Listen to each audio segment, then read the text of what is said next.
Right, I thought Hello, swish. everyone. Welcome on in and happy Monday. I hope everyone has had a great day today. We are back with some more Eberron stuff. And quick thing before we get started, and we're gonna jump straight into the combat. The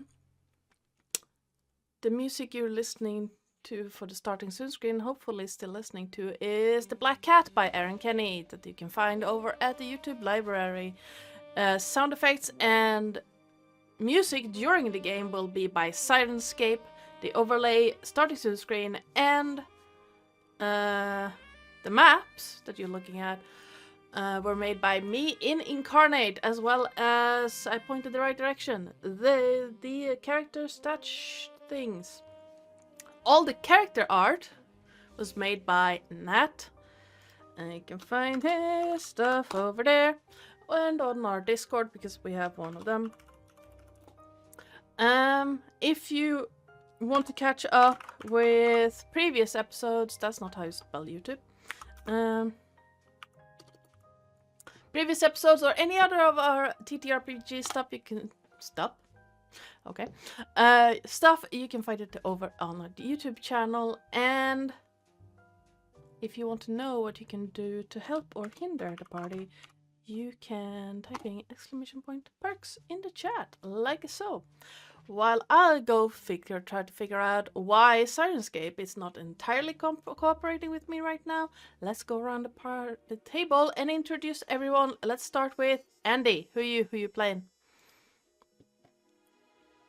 I have no idea who you people are. Where is my horse? And this is a Friday. No. I'm Andy. Today I will be playing the slightly unusual, but trying to be friendly towards people, illusionist wizard named Clarent. Clarent. Yes, and, because yeah. elf names. Oh dear. Mm-hmm. Terris, who are you playing? Yes. Hello, I'm Sir Terris, your friendly neighborhood ferret. Today I am playing the albino drow bard, Oren, who is also sometimes known as Nana Nit. Because he has his secret identity. And a secret romance. Several secret romances, most probably. Oh my. One in every town. To be fair to Oren, in the 2 towns that we have since visited, she has managed to be propositioned by Remus and Snog Romulus, so she's definitely getting somewhere. Baron is next.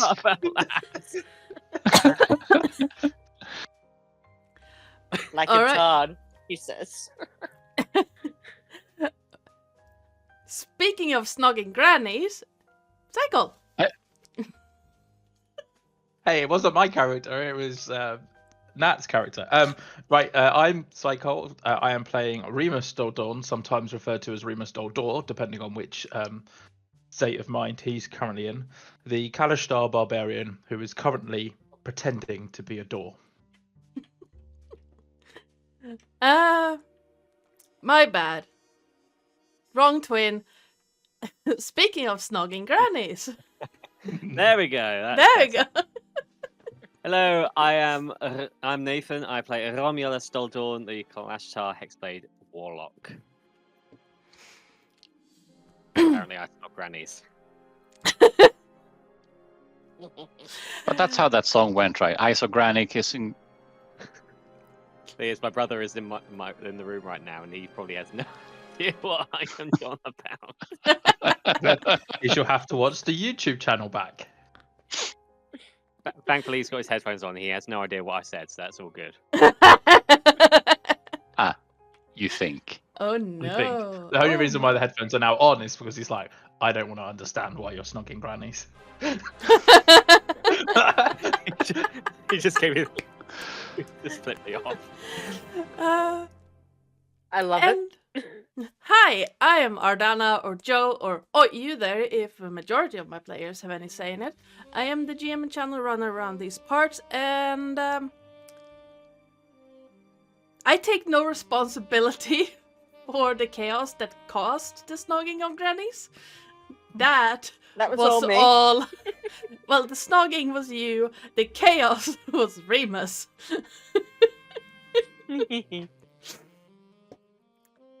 And I would do it again in a heartbeat. Yes, it was amazing. It was a lot of fun, and I was like, it "Oh, really was. okay, we're doing this. Fine, right."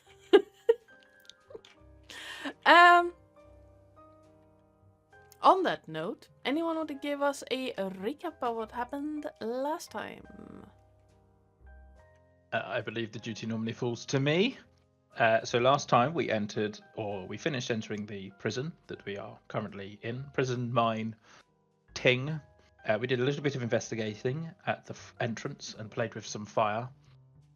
Romulus spent a few moments in conversation with Lynette and tried to work out why Lynette seemed so familiar with this location.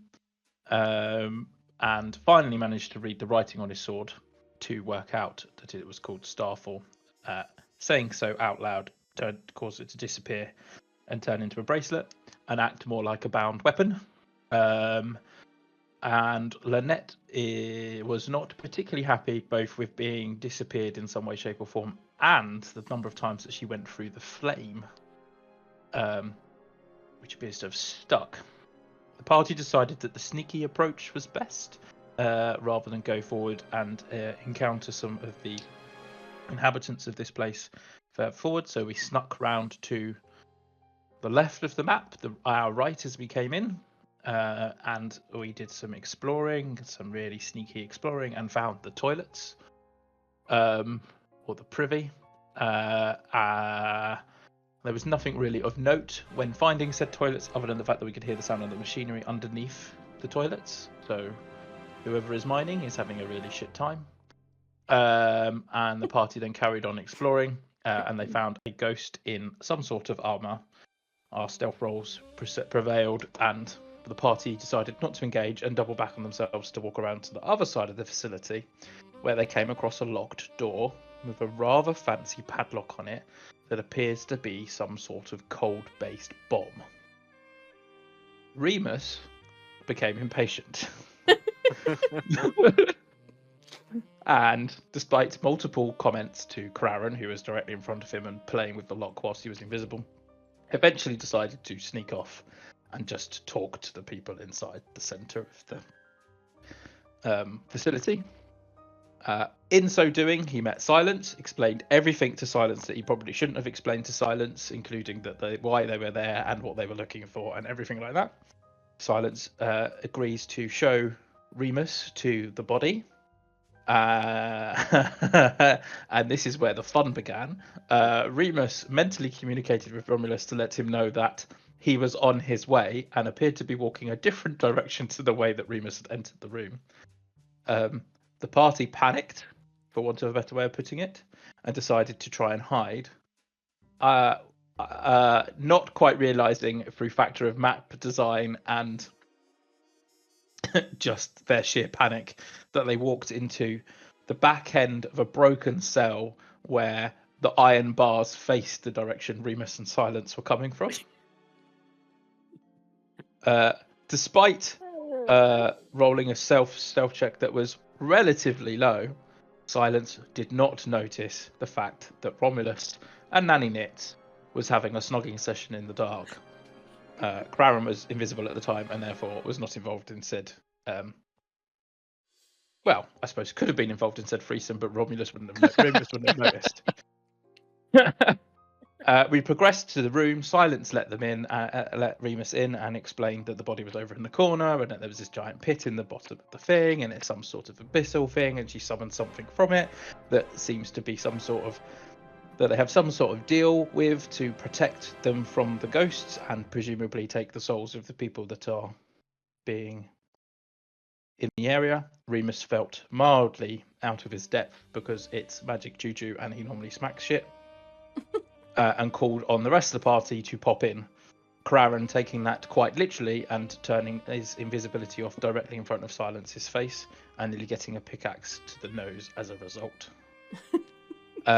Kraran circumnavigated all of the DM's best laid plans for a murder mystery by casting Speak with Dead on the dead person, who basically pointed the finger back at Silence to point out the fact that she was the last person that they saw alive, at which point Silence got mildly nervous and combat ensued. Does that broadly finish? That sounds like a perfect recap. Yes, you can take a point of inspiration. And in my defense, I wrote this murder mystery when there were no person who could cast Speak with Dead in the party. Hey, I can Don't vouch judge. that inspiration to anyone that might require it, because I am good. I used it last time. Does anyone need it? Yeah, I'll claim it. Go on, then, Romy. Yay! Then you can have a point of inspiration. And with that, if we are all as comfortable as we are going to get, let's... it's Monday evening. We're all miserable. So what I don't really know what you're on Hence about. why I say as comfortable as we are going to get. I mean, one of us is being buried by dogs. It's Monday, well, it's Tuesday for the person getting buried by dogs. Yep, I'm being buried by 2 dogs and 4 cats right now, which is too many.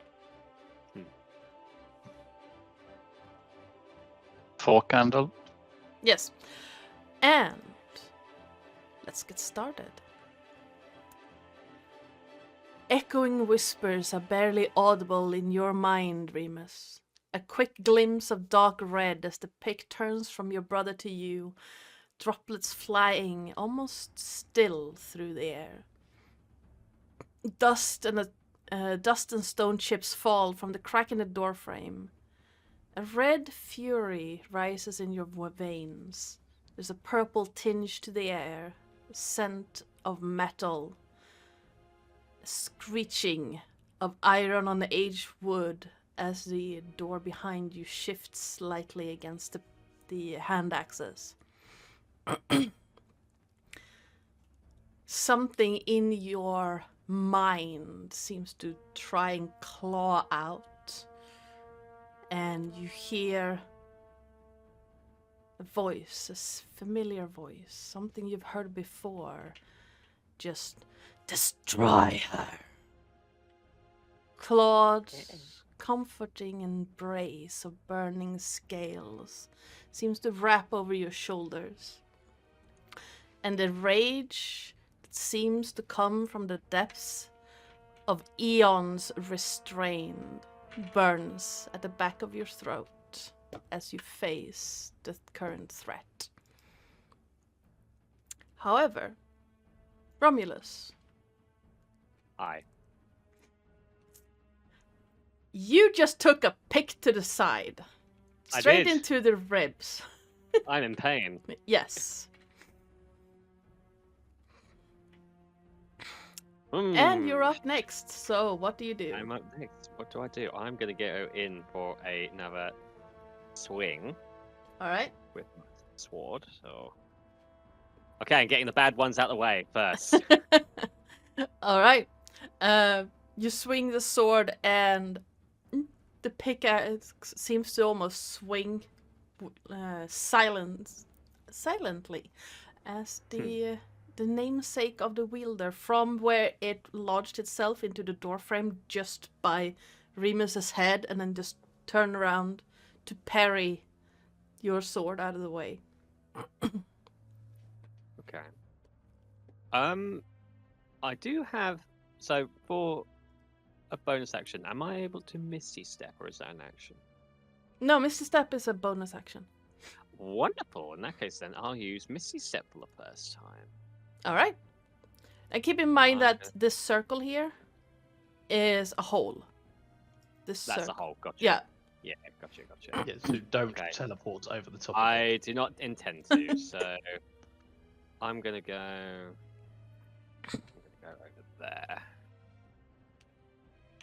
so I got some distance. Okay, and that's my turn. Okay. You materialize right next to it, and you can feel an updraft right next to you of not cold, but like, oh, how to describe it? It's like it's an updraft of the same kind of temperature that the room you're in, but it has this kind of, you know, that sensation you have when you're standing next to a cliff and you're looking down? Call of the void. Yes. And looking down, you do not see the end of it. Even with your dark vision, you cannot see the bottom. Oh boy. Alright. You still have movement, so you can move away if you want, or if you want to stay there. Alright. Step away from the edge. Yes. Okay, Craren. Yeah. You blob. Oh, fuck. Yes. Fuck. I mean, Oren, you're up next. Yes, please. what? Yes. Oren is next. Next. Yes. Yes. So Craren, then Oren. Yes.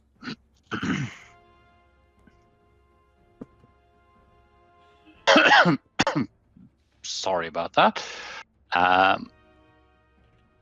Let's see. That guy isn't going to do much. I would hope. Or Crowder mutters to himself. It's like, yeah, he seems at least very dead, so he doesn't have to think too much about this. And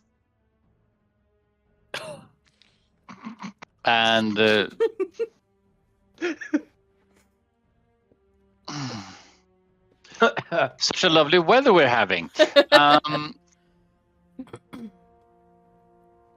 But yes, librarian, you said. Yes. Let's see how that works if you can't see. Alright.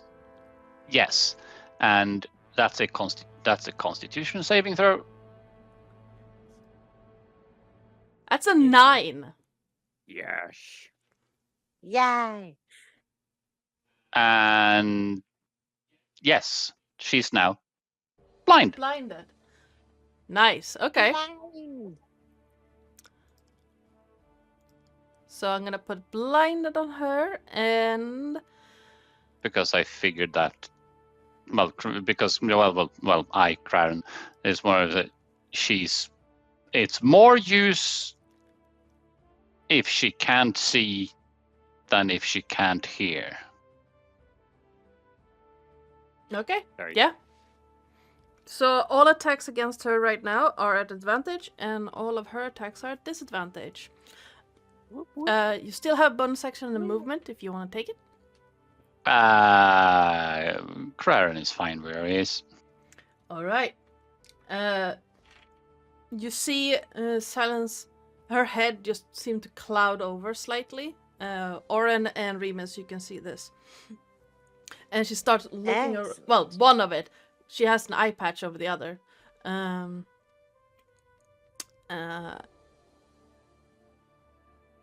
She starts looking around frantically and then lifts the pickaxe, is going to try and swipe out at whoever is closest, which would be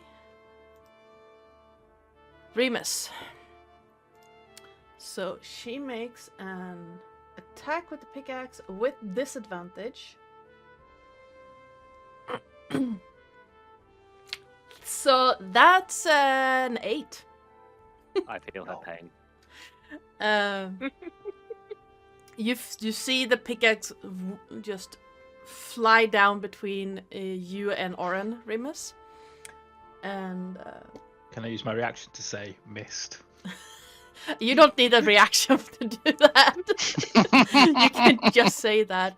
And In the most condescending, childish voice ever, he goes, missed. You see her like turn slightly, looking just right past your head, Remus, and then you see like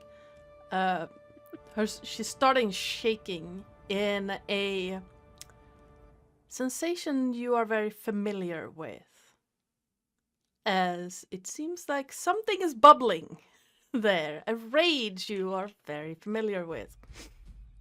Oh no. Oren. Oren has decided that there are not enough allies in this fight, so he is going to dip a hand into his bag of tricks and All right. pull out a furry lump and throw it at her face. Okay. So I need a D8 to determine what I get, which is a 4, meaning an axe beak Nice. Okay, where do you want it to land? on her face. Oh my god, it's huge. Yeah, it's a large creature. Hmm. I'm gonna He have has thrown this bag of tricks ball at her face. So, Alright. Yes. So you take this lump, you throw it at her face, and this large bird just materializes on top of her.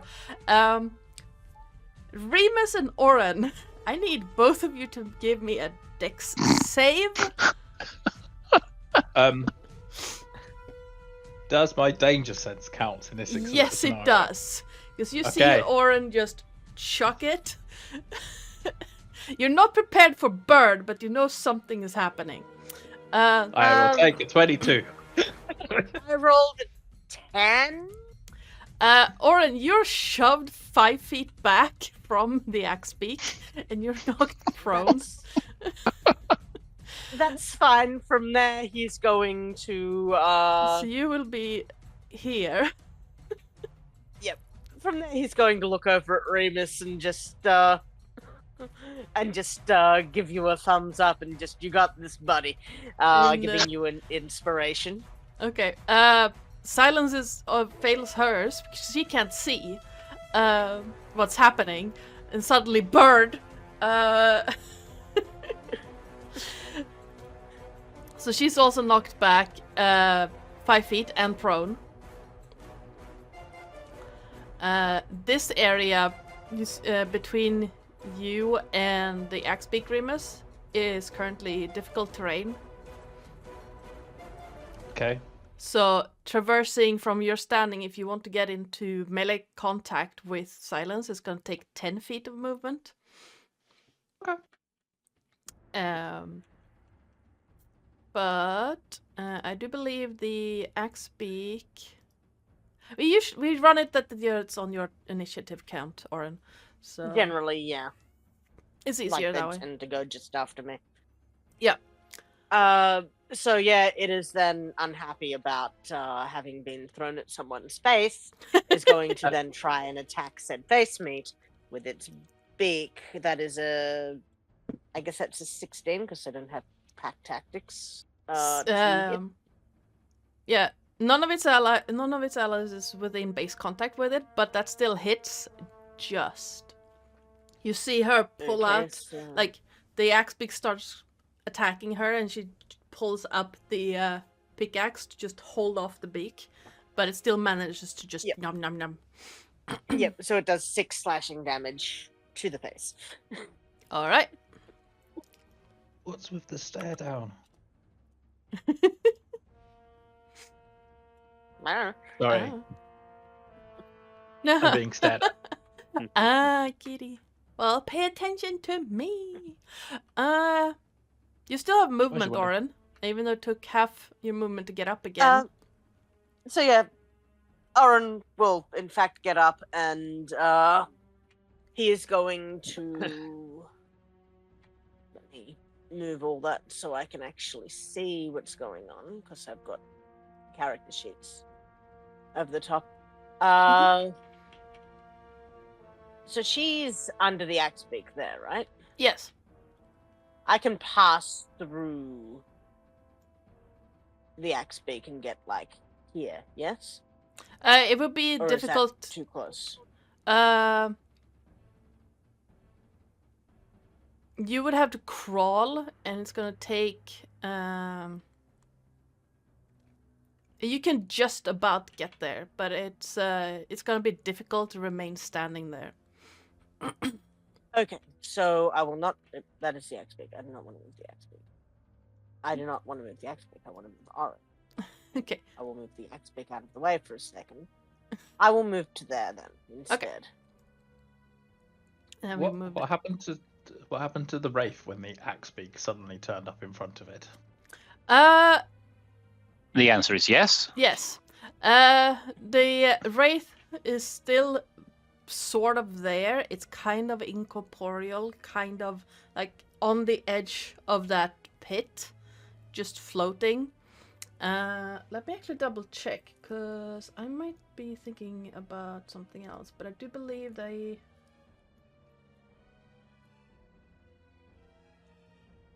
Okay, no, they can move through other creatures and objects as if they were difficult terrain. It takes, if they end the turn inside an object. Creatures and objects. So it can be there just because it's incorporeal. Okay. But it kind of hard to tell how it reacted to it. It's kind of floating in and out of a giant bird. All right. You know, like you do. Like you do. Remus. Remus will ask the party whether or not we need silence alive, or, well, yes. So he will shout out 2 questions to the party. 1, do we need silence alive? And 2, do we care if silence doesn't exist entirely? Nah. No. I mean, no, we don't need her Okay. alive. We need part of her alive. You know, returning head, that part. We just need the head. Oh, that's Yes. disappointing. Okay. So my Maybe- my or original maybe plan even to a pick her horn. up and throw her down the hole is now void. So would she be? Yes. So I will just use the difficult terrain to kind of get to here. Okay. And I will take out the warhammer. And I will smack her All right. with I mean, player observation is also at the same time. Yes, but that was also for the biggest of the rewards, not absence of rewards. But that's player observation. He was more concerned about the idea of just doing the cool thing of throwing her down the hole. Yeah. No, so you were told that if you bring back the head of the person responsible, you would get the highest reward. Yeah, but like short-term thinking, his intelligence is an 8, remember? Fair. And he gets bored very easily, as we established in the last session. Also true. So he wasn't really paying attention to everything that was being said. So he's just going to try to hit her twice. Okay. Yeah. With advantage. She's blind, so it won't Yes. do reckless. Tumor 26 would hit. That will hit, yes. So it is...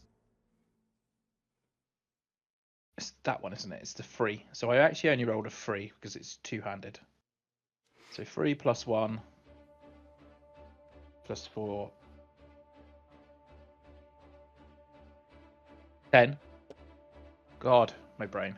So it's 10 on the first hit. Okay. Does a 14 hit? 14 does just not hit. So I'm going to... Oh, hold on a minute. I have Bardic Inspiration. What do I need to roll for a Bardic Inspiration? D8, I think. Yeah, you And I can add. do that on an attack roll, can't I? Ability I check, want... attack Oh roll, yeah, yes saving you throw. can. Valobards give it on damage rolls as well, but I think it's attack saves and ability checks. Yeah. Okay. That's a 16 then. 16 Using my Bardic just Inspiration. hits. Again, he tries to pull up the Yay. pickaxe, but you manage to just angle it just over, so it hits her over the head and you can hear like part of her horn cracking. Oh, that's annoying. It's the 4, 5, 9. That's 11 hit. 11 damage. All right. You dealt some pretty good damage to her. Anything else? You still have a bonus action and the rest of your movement if you want it. What I would do as the axe beak is enjoying itself is I will. Moving to there cause another 10 feet of movement because I'm trying to squeeze between two people. Or... Yes, it would. Okay, and then I will just kind of move behind her. Okay, that only costs 5, so you would have That's used fine. a total of 25. I have 40 feet. That's fine. Okay. So I will just stand behind her, and I don't really have a bonus action I can use. All right. Do I? No, I don't. Silence is going to use another legendary action and try to attack the... What would she try to attack? As I walk behind her, I will attempt to taunt her as well. Okay. Well, the dice say she attacks you again, or tries to at least. 15. Yep, that hits. All right. For 8 One needs to get the shield. piercing damage. We need to tank you up, mate. I am a tank Yeah. because that is only 4 damage because I'm already raging. I Yeah. just have an armor class of 14. I was playing with the Sorry. idea of if I didn't have an intelligence of 8, I would possibly multi-class into wizard just so I can get mage armor and stuff like that and walk around like that. Because I just got this weird idea of playing a wizard barbarian. Oh, wizard Barbarian. barbarians are amazing. Hear me out. High con, Yes, high int.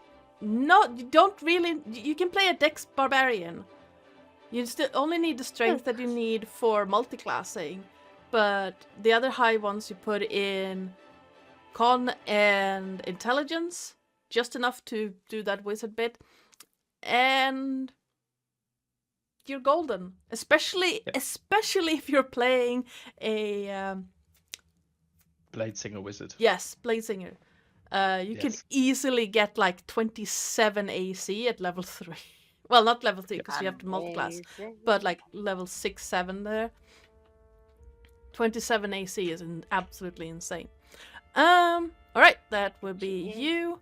The Wraith is currently being birded up and is therefore going to attack the bird. No.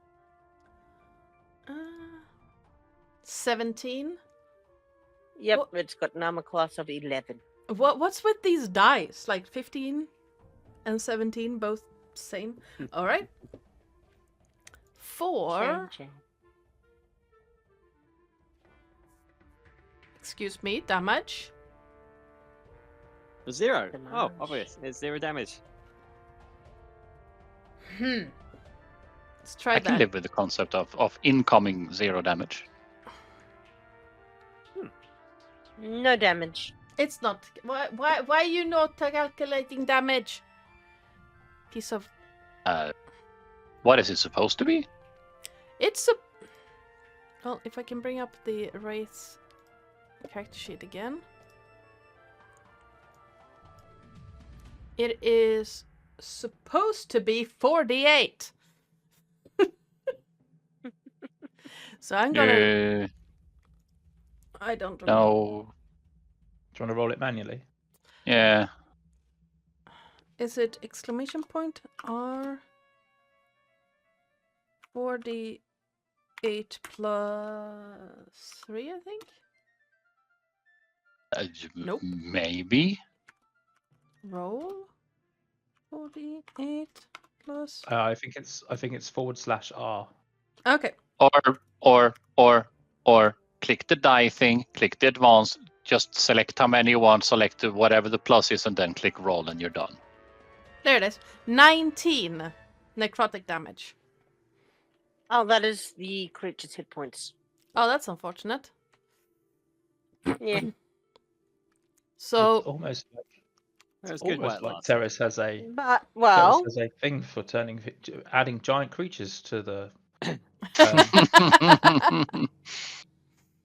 well, the thought there is that that's 19 hit points that one of us got saved from. that is very true.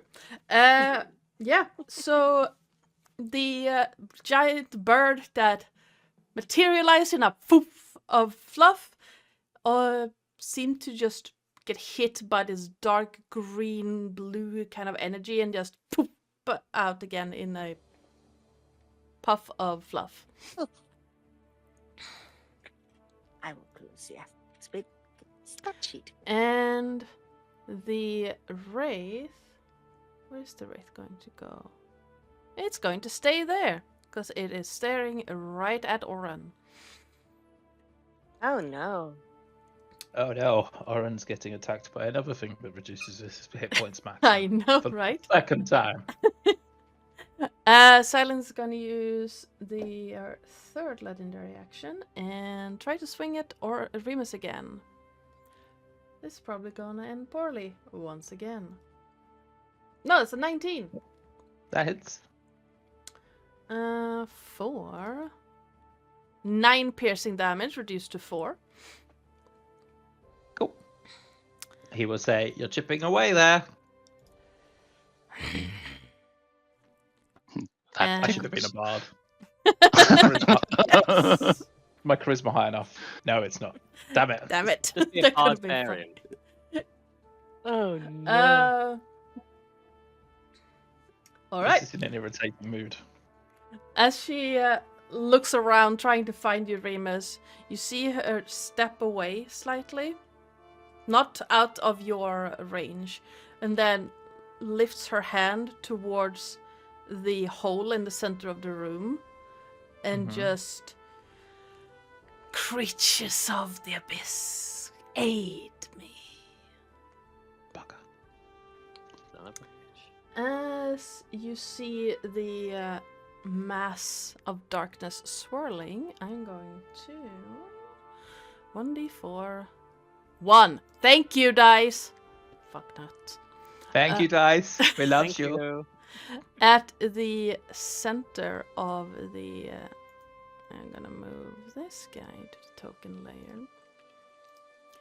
The swirling mass of darkness seems to coalesce into a shadow untouched by the flame, the light of the flames. And Who's that guy from The Princess and the Frog? Bum bum bum bum bum bum bum bum. Are you ready? I have friends on the other side. Yep. All right, that was a shit initiative. Thank you. Nice. I'm guys. confused. I don't get the reference. Princess and the Frog, the main villain. He's like a voodoo kind of guy. He has Right. He has his shadow's kind of sentient. Yeah. And I do believe this is where my bullshit comes back to bite me. That is all she can do because she can't see. Ha ha ha ha. I specifically worded things for her to have to be able to see to use them. Ha! Oh dear. Oh no. Oh I mean- yeah.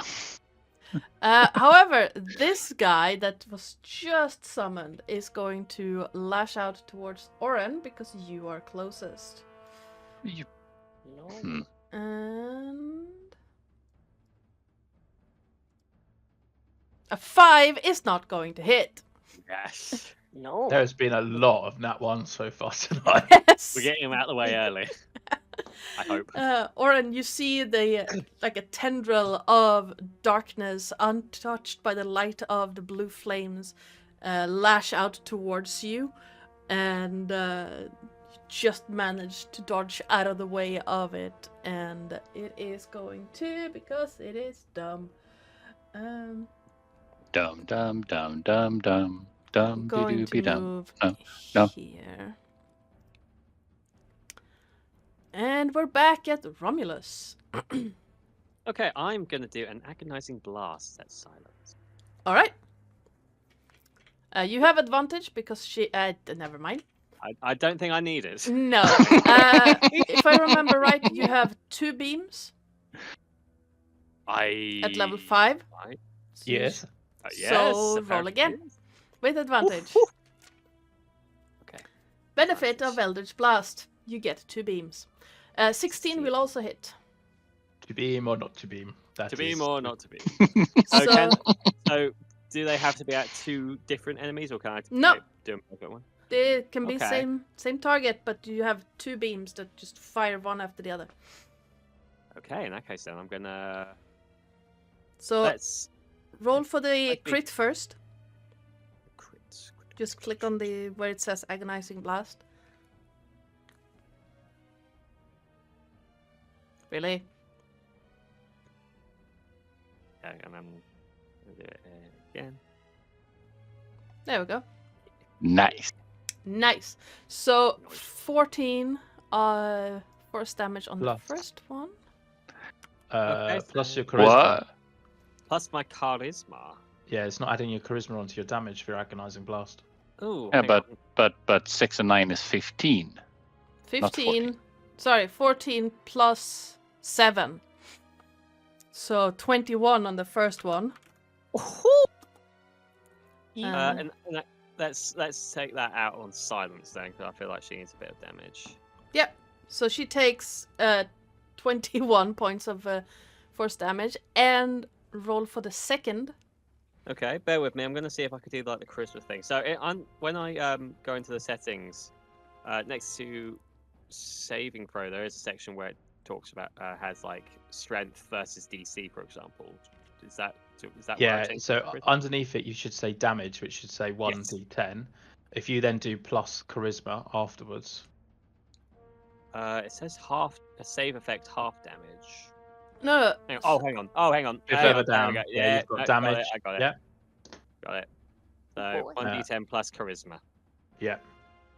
Brilliant. Okay. There we go. That works better. Okay, Okay. so roll again. roll damage on the second beam.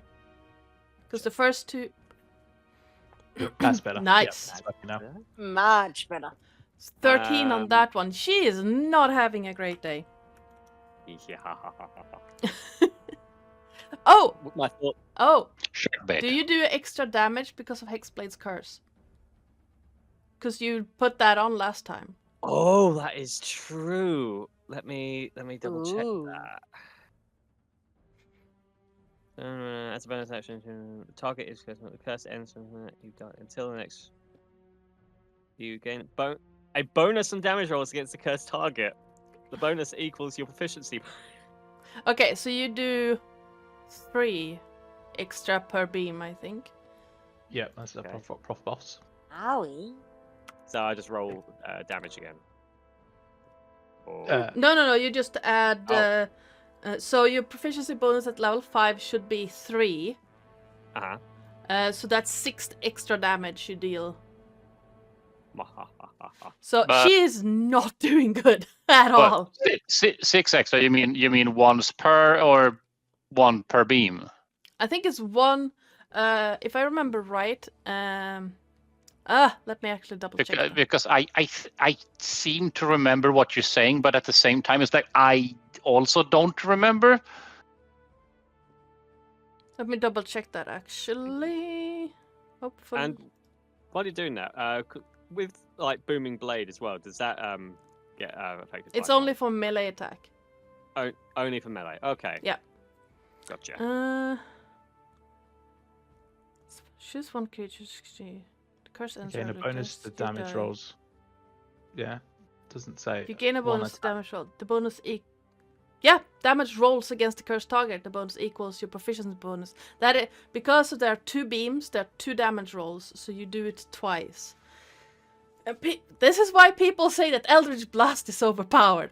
Eldritch Blast.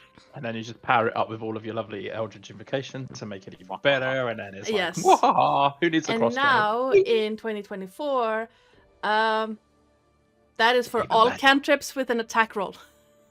Yeah. So you can do that with Chill Touch, or Shocking Grasp, or, Shocking Grasp with Repelling Blast. God. Not only can you not use your reaction, you're yeeted back. Alright, she's not having a great day. She has been burned, slashed, crushed, and is blind.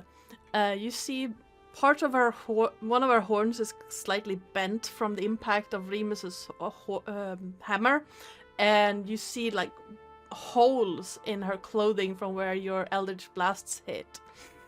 You still have a bonus action and movement. Okay, bonus action. What to do for a bonus action? Flip her off. She won't be able to see me, that's the thing. Yeah, sadly not. She's blind. Yeah. If I remember right, there is no save after the first one.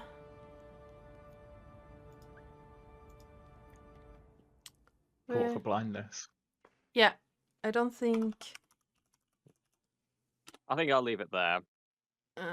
Blindness, deafness, I'm gonna check. It's... duration 1 minute. At the end of each of its turns. Okay. So I'm gonna do that now, because I forgot to do that. For silence. We're gonna do con save. Nope! That's an 11. On that con save, she was still blind during that whole thing. Not that it would have actually mattered, because you hit... first one was without advantage, and the second one was on the first roll. So it wouldn't have mattered either way. You would have hit anyway. Yeah. There you go, that's my turn. Okay. Good lords. She's going to... because she can't move... Also, wasn't it? It was her turn before. Yes. Did you roll a con save at the end of her turn? I forgot to do that, but I did that in retroactively. Even if she had, even if she could see again. Oh yeah. Romulus would have still hit with those rolls, because the first one was without advantage and the second one was the first die roll. So yeah, because I was that's a con save out of line. This makes no sense to me. Yeah, I has to confuse. Yeah, so I had to do that retroactively, but it would have still worked out. She still sucks for some reason. She is once again going to try and hit you, Remus, with disadvantage. 10. Nope. She's desperately trying to swing around the pickaxe, trying to hit you. Keep on Craren. swinging. Keep on swinging. Craren. Yes. Oh, it's Craren's turn. Yeah, it's Craren's turn. Oren on deck. Right, Nick, like to your right, Craren, right now, is a shadow that seemed to have materialized out of the hole. Oren is right in front of you with a wraith in front of him. Right. I'm pondering. Yeah, Craren would make the decision. Yeah. Let's see. Distance. How the hell? Oops, that's not it. That's not distance. Start from the bottom. Yeah. Yeah, virtually anything in here is within 30 feet. Yeah. Yeah.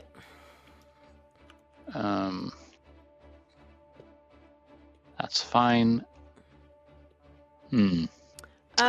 Craren, could you make me a perception check, please? Yes.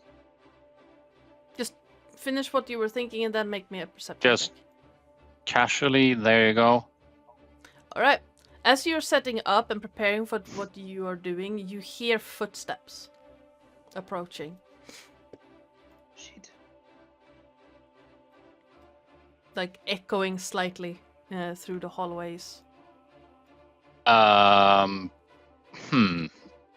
Step is still a bonus action. Yes, it is.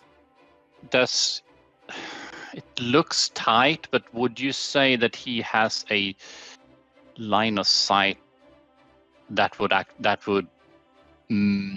for sure miss Oren? Yeah. This is so. If you, yeah, you can make that without hitting Oren. Depending on what you want to do. Yeah. So Craren is going to materialize a sickly green orb and hurl it at what's her face? Silence. Right eye socket. Okay. Aiming for a specific thing yes. increases the AC, but you still have advantage because she can't see you. Yeah. So that's the general idea. In the event that it hits, it does. I mean, if it hits its intended target, it does. Yeah. Else it will be a acid ball orb in the general face meat. But yes, so that is, let's see. That hits. I can't. Are you sure? So aiming for a very specific. I mean, you can roll like that wasn't with advantage. So if you want to see if you roll a crit, you can. I mean, fair. I mean, no, but closer. Yes. So aiming for a very specific target, in this case the eye, which is tiny, increases the AC.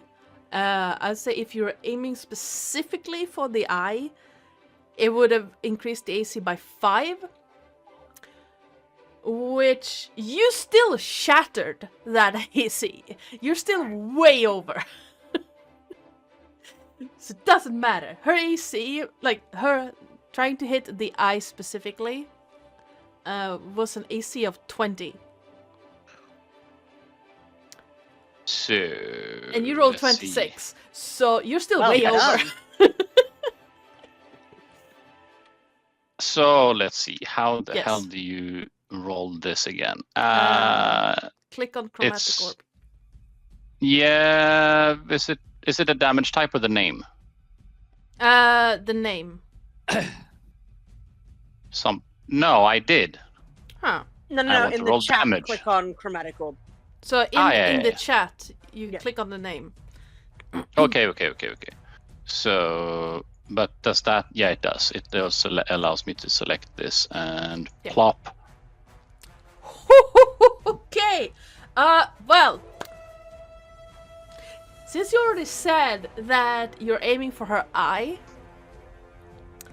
you send out the tiny ball of acid and it just goes straight through her head. Through the eye and back into the wall behind her. It's like throwing a sausage down a hallway.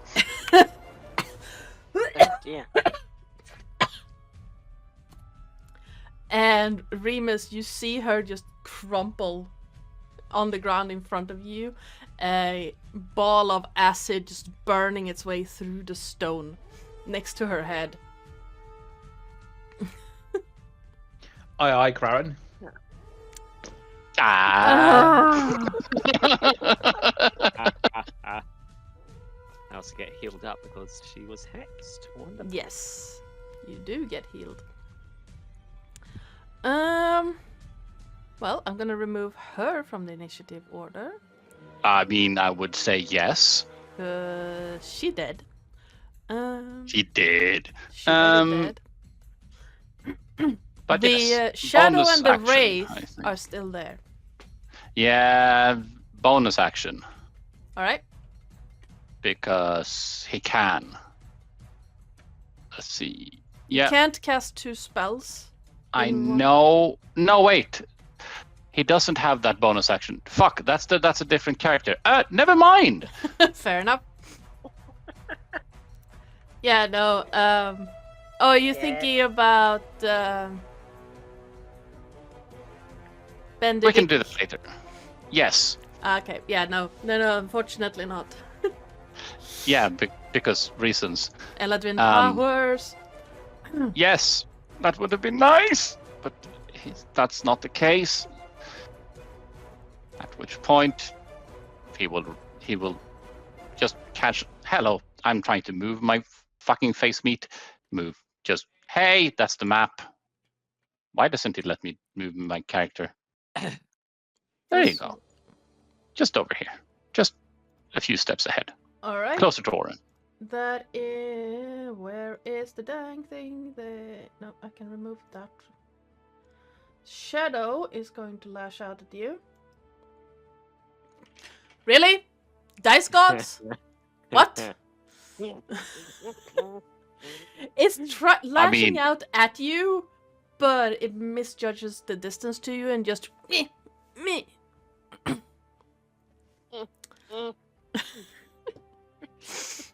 There Alright. you go. Oh, does Oren get petted down by the wraith? Hi. Basically. No, Oh. Shadow No, tried by to the do shadow, that to I Craren. Oren, Oh, yeah. you are I'm standing just precariously side-eyeing close this. to an abyss. Yes, Aaron is kind of side-eyeing these creatures. Uh-huh. And he's sort of side-eyeing this abyss. Now, he saw her summon these. He knows that she said something about blood, right? Yes. He's missing hit points. Presumably he's bleeding. Yes. So, with the DM's permission, Okay. and because I haven't used it yet, I would like to try and burn my hero point right now. Alright, I'm here for it. Okay. To bleed into that abyss and ask it for control or alliance with the 2 creatures that are that have been summoned, Alright, okay. since their master or mistress is dead. Yeah, Basically, Oren wants to cast. Friends. Yeah, basically, he wants to basically cast. Why can't Steel- we be friends? I cast Yes. friendship beam. Yes, he's going to try and give it blood and persuade it to give him alliance with these shadowy creatures. Okay. Roll me a persuasion check. Because you have bled into the sacrificial abyss, I will give you advantage on it. So that's a 20. Yes. You feel something pull at you from the depths. That feeling of, standing on that edge of that cliff, staring down into the fall in front of you. It gets stronger and stronger, and you feel something pull at you. You take an additional 2 piercing damage. As, Okay. You're bleeding in over the edge, and then you feel this sensation of power in your hands. And you see the wraith next to you, sword out, hand at the ready. Stand back. Aim its sword down on the ground and look at you expectantly. Guys? Don't kill him. He is mine now. Noted. Roll me a wisdom check, Oren. Wisdom is not his high point, but I will roll it. 18. All right. As you watch the drops of blood that you have sacrificed whirl down into this darkness below you, a memory surges back into your mind. You're not sure entirely. It feels like your own, but you have never been to this place before. It is a vast forest of tall, beech-like trees that seem to just create this cathedral around you. Each of them is like a silvery white tree with dark, deep, like royal purple branches and leaves that fall down. And the ground around you is a thick brown dirt that smells heavily of junipers. Ooh. And that there is this faint trace of elderberry on the wind around you. Ooh. Okay. And with an 18, something in you tells you that you are in the shadow court in this memory of the Fae. Okay. And then you are like shunted back, this wraith standing right next to you, awaiting your orders. The other creature there, is it still hostile? You don't see a reaction from the other creature. You're not sure if it's because it's hostile or because it's just brain dead. You're not entirely sure. So he's going to tell the Wraith to protect him and his friends All right. from any threat. Okay. That was your... I would say that's your action. You still have a bonus action and movement. He's going to risk it. He is then going to move around the Wraith and see if that creature tries to hit him. Okay. The shadow is going to lash. No, wait. The shadow has already... it's not going to move. Excellent. All right. Yep. So he's just going to move. He's not going to bonus action just yet. He's Okay. just moved, so the potential threat is between him and the Wraith. Or the Wraith is between him and the threat. Yeah, rather. Yeah, I got you. All right. I have Remus. Wraith friend.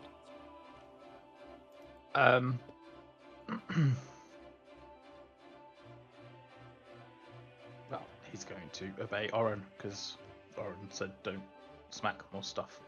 So I will start rifling Well, through. he said specifically don't smack the Wraith. The Wraith is his.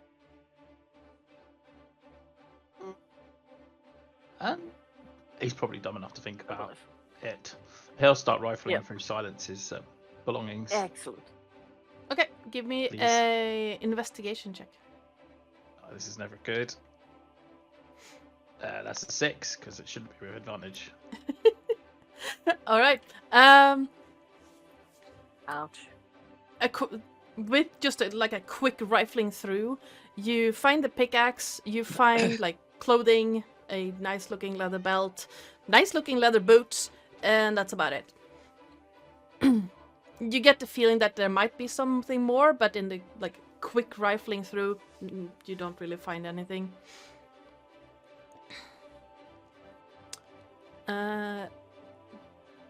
Anything else? You have a bonus action and movement left.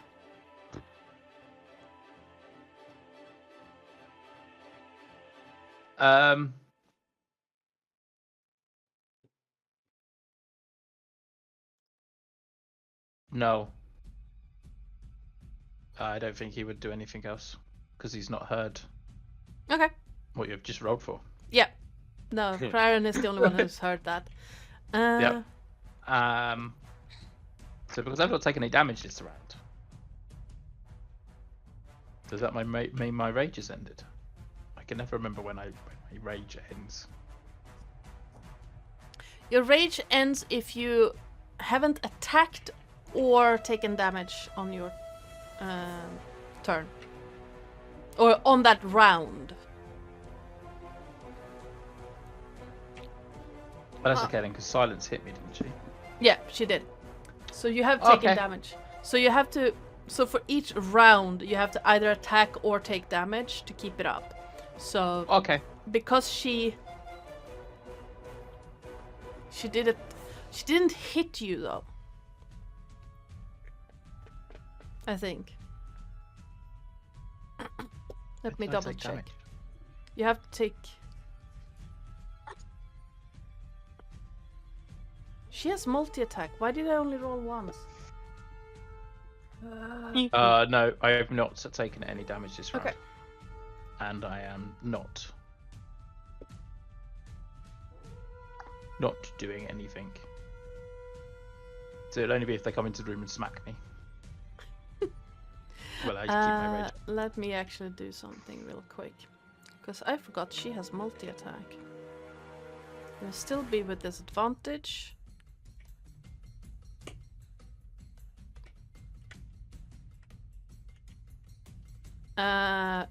Would a 15 have hit you? Yeah, yes, it would have. Alright. So you would have taken 4. I forgot she has multi-attack! I've been attacking once each turn. Because I'm an idiot. You still would have killed her about as fast. But... because But that we may have Eldritch... taken a little more damage. Yeah, because that Eldritch Blast was absolutely nuts. But yes, so your rage is still going, Cool. I'd say. Wraith's turn. The Wraith is... You have ordered it to protect you from damage. Mm-hmm. So it is going to hold its attack in case something comes in and attacks you. Excellent. Shadow is going to... Let me see, because it's dumb as a bloody rock. It is going to go down here. And attack Craren. Really? Not Wraith, I want Shadow. With the Strength Drain for a 16. Yeah, that hits.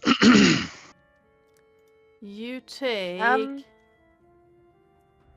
never mind. Take 8 necrotic damage. Mm-hmm. And your strength score is reduced by 3 until you take Ouch. a long rest. You weren't using that strength, right? It's a I wizard. mean, yeah. What is your strength? Yes, it's 8. Yeah, you can barely hold yourself fine. upright at this point. Let's see, so Craren. that's that, and I'll just have to write the other parts down. I do believe. It's okay, I'm sure Remus can carry you. No. Yes, so that happened. Yes.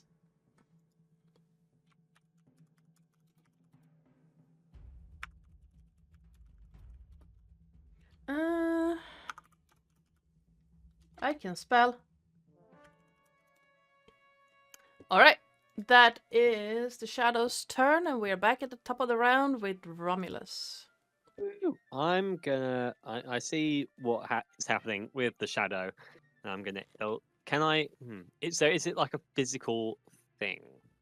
I could just like a walking shadow thing. It's technically physical, as in it's sort of solid. Yeah. It's solid enough So to if I actually hit it hit with it. So I can use an Eldritch Blast if I wanted to. yeah, absolutely, absolutely. Okay, brilliant. Okay, I'm going to do that then. So that's 20 hit. Ooh. It does, yes. You have 2 Yay! beams. And I have 2 beams, so I'm going to roll twice. 1 for 11, Ah, cat. and Cat's a 1 fine. for 7. No, you rolled to hit twice. Oh, sorry. Yeah. Okay, in that case then. 21. Yeah, that hits. So yep. Yeah. You aim the Eldritch Blast there, and Craren, you see these 2 beams of force damage just poof, poof, into the shadow, and the shadow evaporates. I got you. Thanks, mate, and thank you for not having that shoot straight through it, because that could have hurt. Don't worry, I definitely planned that not to happen. Did ya? Definitely. No. You're like, All right. Farron, are you alright, mate? You look a little wobbly there. Yeah, I'm fine as one can be. Oh fuck! I'll just come over here and you can hang on to me if you need to. That was a player moment. What fuck. happened? No, someone started measuring things outside of the room. This is the point where Craren feel it's pertinent to mention to the rest of the crew that just a moment ago there's footsteps outside the door. You could have said shit. I would have gone outside and dealt with it. Shit. All Get right. the Wraith in front of the door. Get the Wraith in front of the door. Shit the bed. You That's still my go. have bonus action and movement. I don't see myself in the. Oh, I can say doing ranged, so I'm fine. With All right. Craren, your knees are wobbly and the world is tilting slightly. Knees weak, arms are heavy.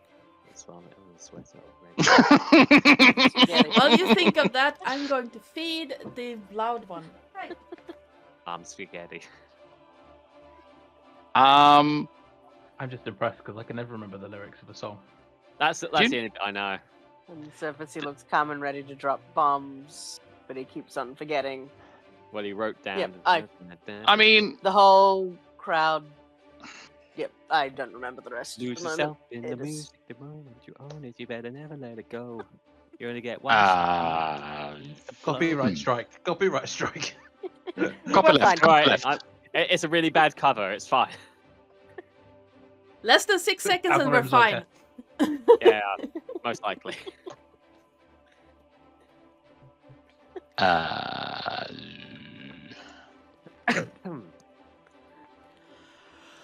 So, you know the that 2 Makes things it. that sounds like... Well, you know the things, footsteps coming towards the room. The Wraith doesn't seem hostile to you. And everything hostile in this room is now dead.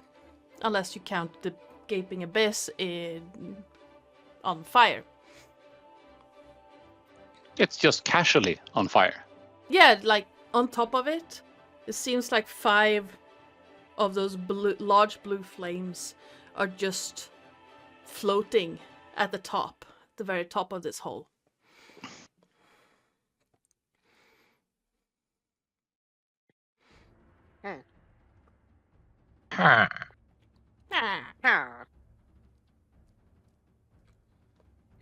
So, what do you want to do?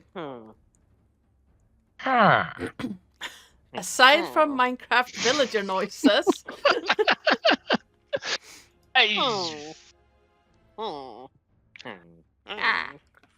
Lovely day we're having. Hello. Hello. Hello. Craren, Yes. still your turn. Come on. Oh. Yeah, that's fair. And considering we're sort of not out of initiative, he will, let's see, hobble Oh, in that somewhat case, over here I will not because- have moved. So I'll go back there. because it's handy to have things between the door and himself. All right. You can still hold like a cantrip if you want to, but that's up to you. Yeah, he'd prepare sapping sting. Okay. Oren. Oren is. Hang on, I'm in the wrong spot. Oren is now going to move 5, 10, 15, 20, 25, 30-ish. Or around about 100. there. Okay. To also have the abyss between him and the door. All right. And then he is going to. I need to look at my spells, see if I can do this. Sorry, that was a loud cough.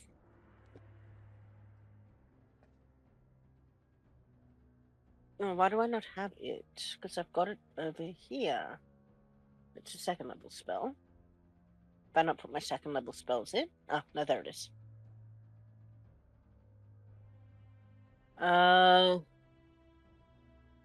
would like to cast Aid on my 3 friends. Okay.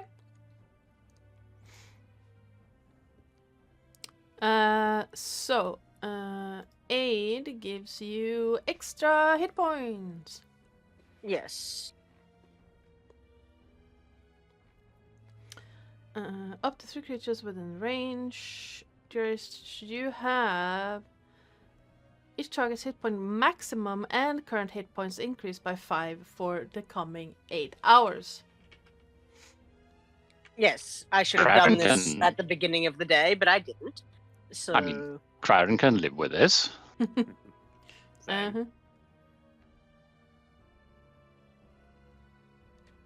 So make a note of it somewhere that you heal 5 hit points and you have 5 extra maximum hit points.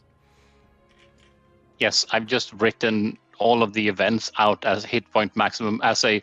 So it started out with this minus that, then plus this, and it's more of a just keeping track of each thing Yeah. because I can't be arsed writing it down in Notepad somewhere because then I just throw away that Yep. text document and I have no idea.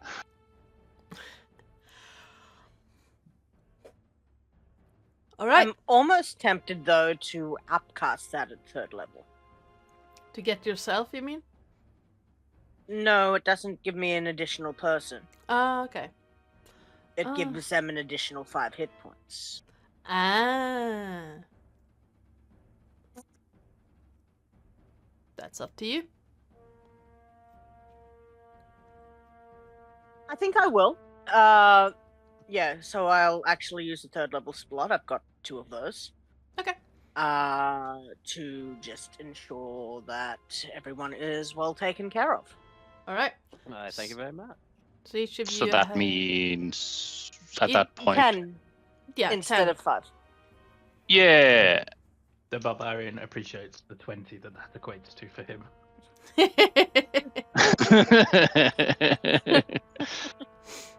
Just really, you guys should remind me to do that every morning. It's a really good spell. All right. It is. That's your action and your movement. You still have a bonus. Bonus action. I think I don't know because I can't remember what happened last week. Whether I've got any bardic inspiration yet left, but if I do, I'll re-up it on the barbarian. You're so kind. I think you should have 1 left. I can't remember either, so let's say you have 1 left. Okay, so it's- yep, I will give that to our resident barbarian, since Alright. that seems to be the best economy there, Alright. and he will stay where he is, and leave the wraith to fight out his battles for him. Okay, so you can just about get it. Because these two share initiative, they're gonna run up here and peek in through the door, see what's happening here, and just what's all this? Was she dead? Well, What is that? about that, she tried to kill us. Do you want the long story or do you want the short story?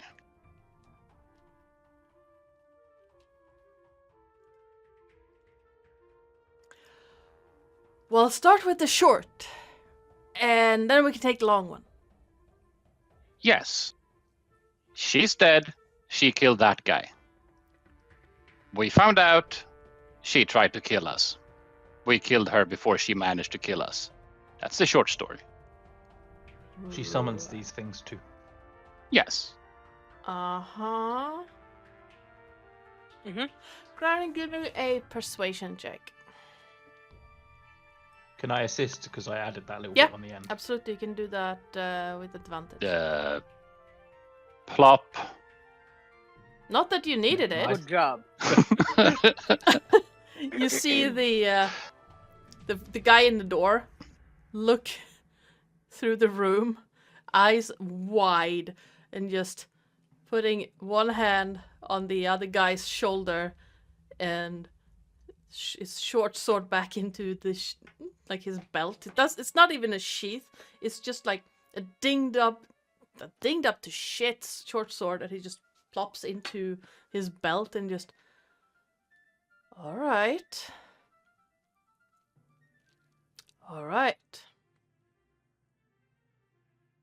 Shit. Oh, he still has little old lady clothes on. Right? Yep. Yep. So you know So that. Oren, Yeah. Ah, yes. You just spoke at her. Yeah. Uh-huh. She never changed clothing. Yeah. Nope. So, but these two guys who works for the lady you've just killed see when they come into the room is gaping abyss, person covered in blood with their boss dead at his feet, two guys and an old lady off in a corner on the other side of the abyss, a shadowy something by the abyss, and the boss's right-hand man dead on the floor in the corner. For now, they seem guarded but not hostile. You've managed to defuse the situation, but you can see that they're still on edge. well, yes. We believe that she'd been summoning creatures from the great abyss in front of us. With a little bit of tinkering, I managed to wrest the control of one of them away from her. But, it's not a good situation. No, it's not. Uh-huh. And, she murdered that poor half-orc fellow. We were actually here to investigate his, death. Right. A little bit of, speak with dead, and it came from the corpse's mouth that she had murdered him. Which was very unfortunate because then she tried to kill us. As you've already been told. I don't.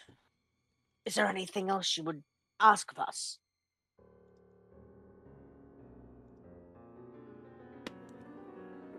So much. but I don't even know where to start.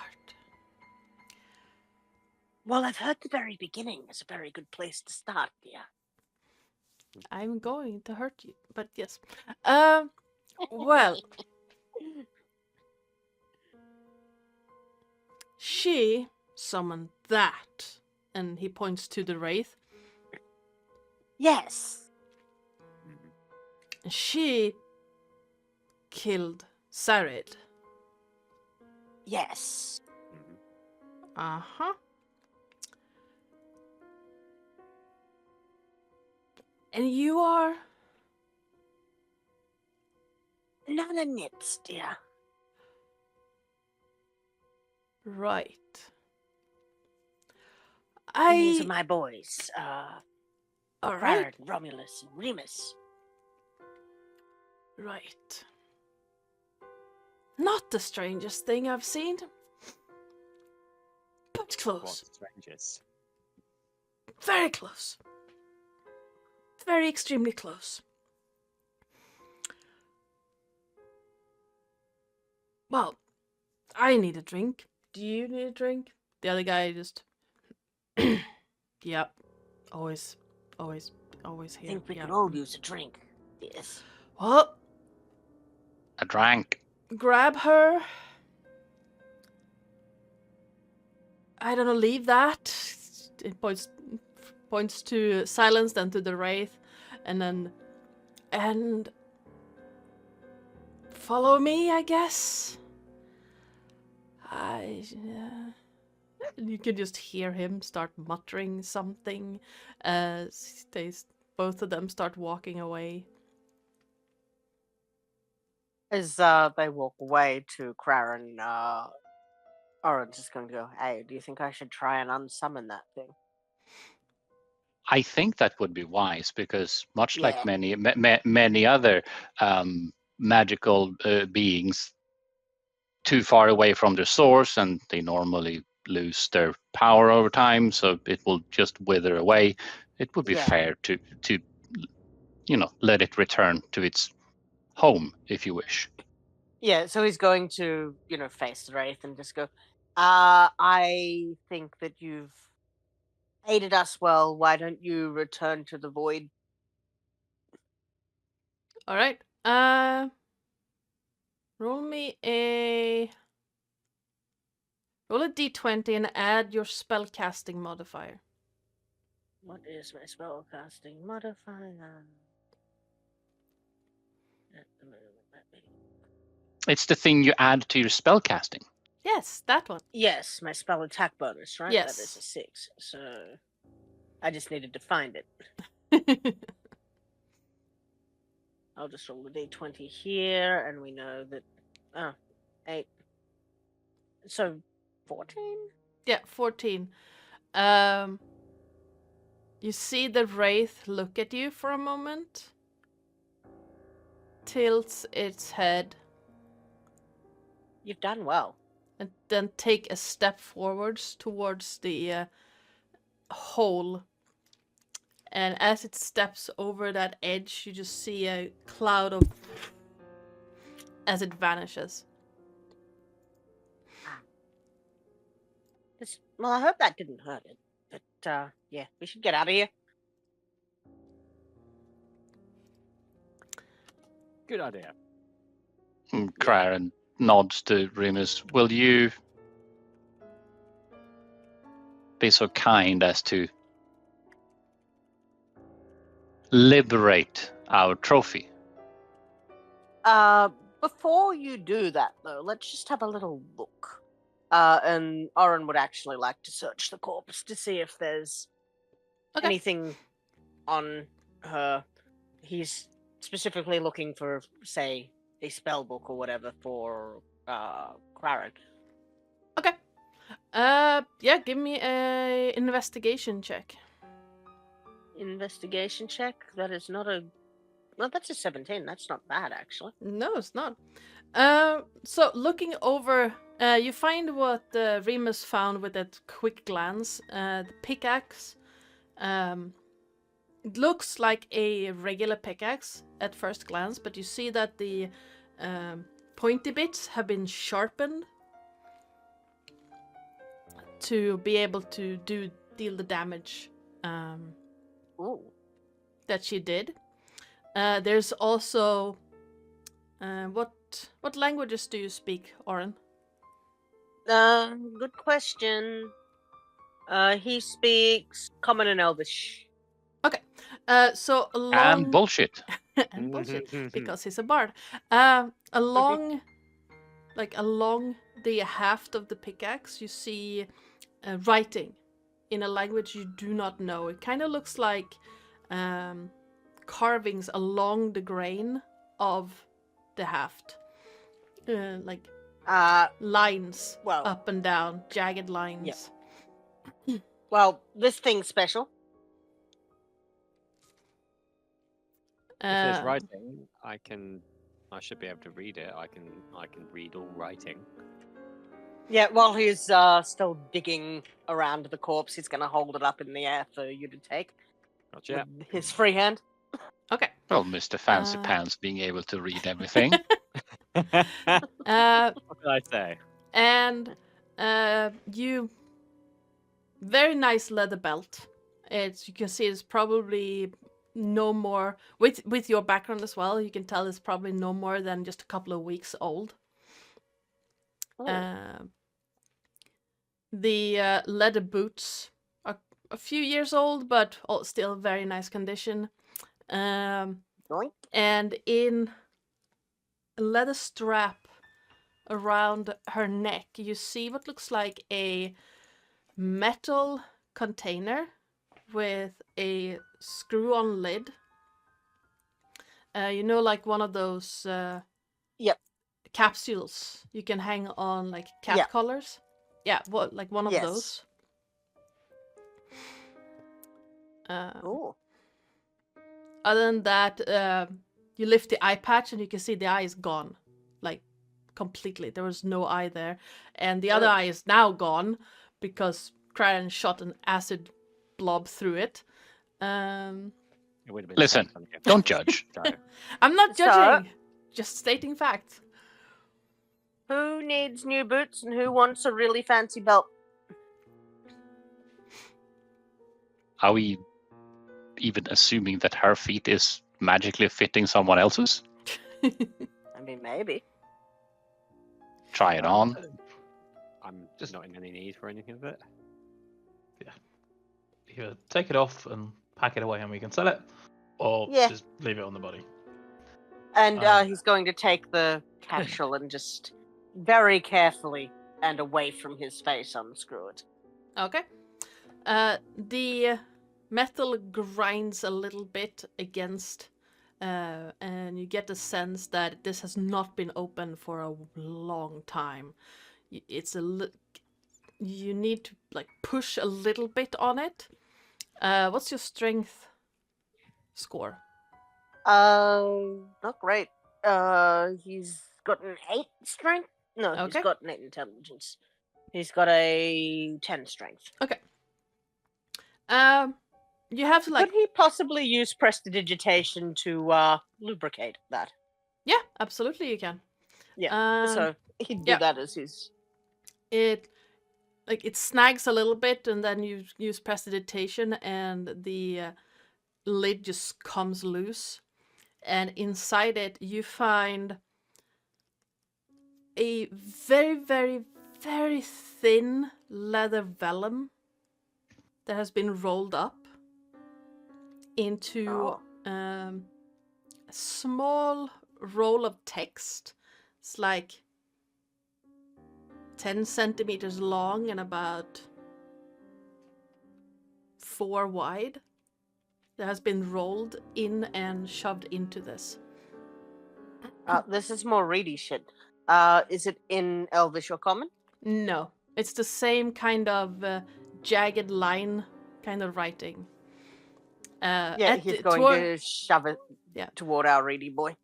With a 17 investigation, as you look at it, it looks like a contract because something is signed at the bottom, and you can see that it's signed. Silence signed her name at the bottom. Yeah, I'd be interested to know what this says too, mate. Okay. So let's give that a read first, then, shall we? Okay. Yeah. The contract or the pickaxe? Let's go for contract first. Okay. It is indeed a contract, and it kind of hurts your eyes. What languages do you speak without Eyes of the Runekeeper?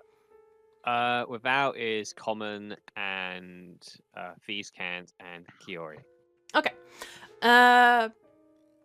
Like you feel your eyes adjusting slightly, and this kind of burning sensation starts at the back of your eyes.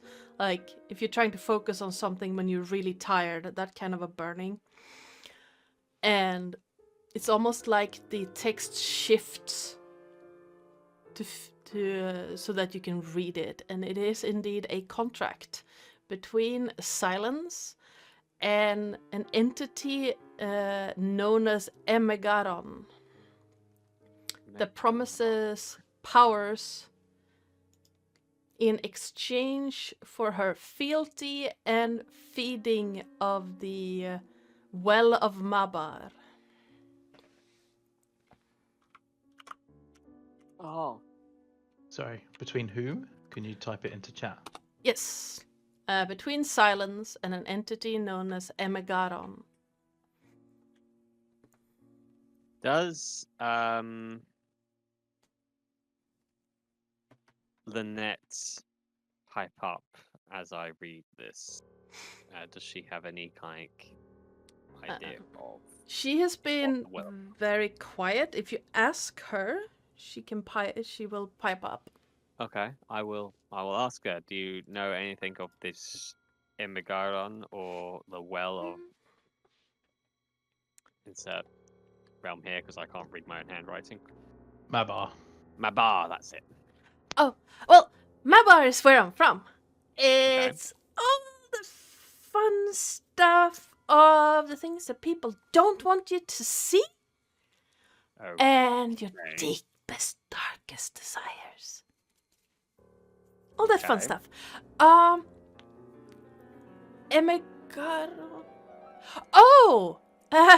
Oh, he's old. He's very old. He is a lot older than I am. This is where I am. Where did I put that? Wait. This entity has a specific name. Kenny. He. Chad. I Is he Chad? Is he the Chad of Mabara? I so want to create a character called Chad at some point. Maybe he could be my wizard barbarian. Sounds Yes. like a urban fantasy sort of like character, wizard barbarian character. Oh, it's I just think it's brilliant, right? If he's a Chad character, it's like the one that you least. He's a Chad in a wizard school, and all he likes to do is hit people. That's kind of how I think it's. That might actually work. I'm going to call that. That's call that. Don't use that idea, anybody. There's a very particular anime that you might find interesting that links to that. well. There Everyone is replicate- a. What are they called? I can't find where I wrote that down. Lots of people keep recommending anime to me, and I have to admit that I don't partake. Yeah, that's fair. That's fair enough. I barely have enough time to Yeah, do. I feel that. I just keep forgetting about it. Why haven't I written that down? I have written What's- it down somewhere. Hmm.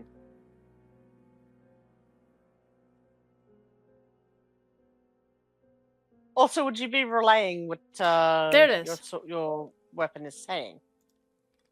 Yeah, I'll be relaying this as I Mm. hear the information. So That is not Eberron specific. Okay. So, Aaron would also describe the vision he had and ask the Linnea, is her name? Lynette. Right? Lynette. Lynette. Yeah, Lynette would ask you to ask Lynette if that is where she's from. There it is. Okay, I'll ask in a second once I get this. Yep, other yep. bit of Okay. info. Of course. Oh, okay. I finally found it. So many notes. Oh, Oh, the notes. Eberron is. Oh, he's old. He's very old. Very, very, very old. He is. I think. Well, with the easiest way to describe him, I'd say is, he is, you know when you really, really like someone and you don't want anyone else to have them. Yeah. Yeah, he's kind of the ruler of that whole thing. And he is so gorgeous, but very scary. Well, they are kind of like the type of devil he is called a Remanon, and they are old. Like really, really, really, really long before my time. Oh, And I wish Oh, I could be one because that would be fun. Okay. And to clarify, what are you again? Can't remember if you mentioned that or not. Just out of curiosity. Oh, I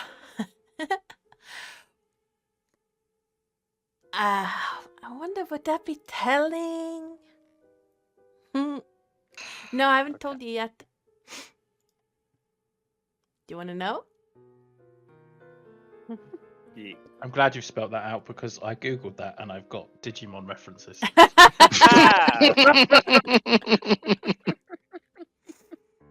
Yeah, no. I had to dig deep in like 2nd edition, 3rd edition that's stuff. 2 M's. Okay.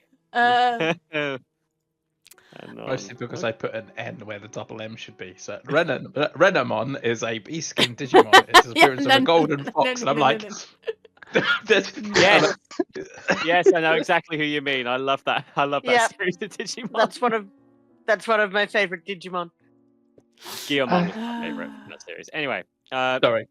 no, you yes, to the I would like to umpteenth time. know if you are in a good enough mind to tell me. I'd very much appreciate it. I also have another question lined up, but we'll wait until we get through this first. Well, I guess, and this is again me looking up what the hell those are called because I made a note of what Lunet is.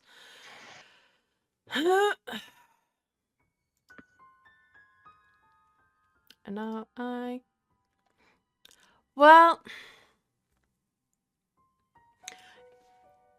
guess you could call me a chain devil if you want. But I'm not really one. So that's like the closest thing that you can think of that is kind of like closest you can describe yourself as. Sort of. Yes. So Okay. so using your type's language, I guess you could say when a chain devil really loves a succubus. You get me? Okay. Then again, love isn't a thing, and coupling isn't really a thing, so I don't really know.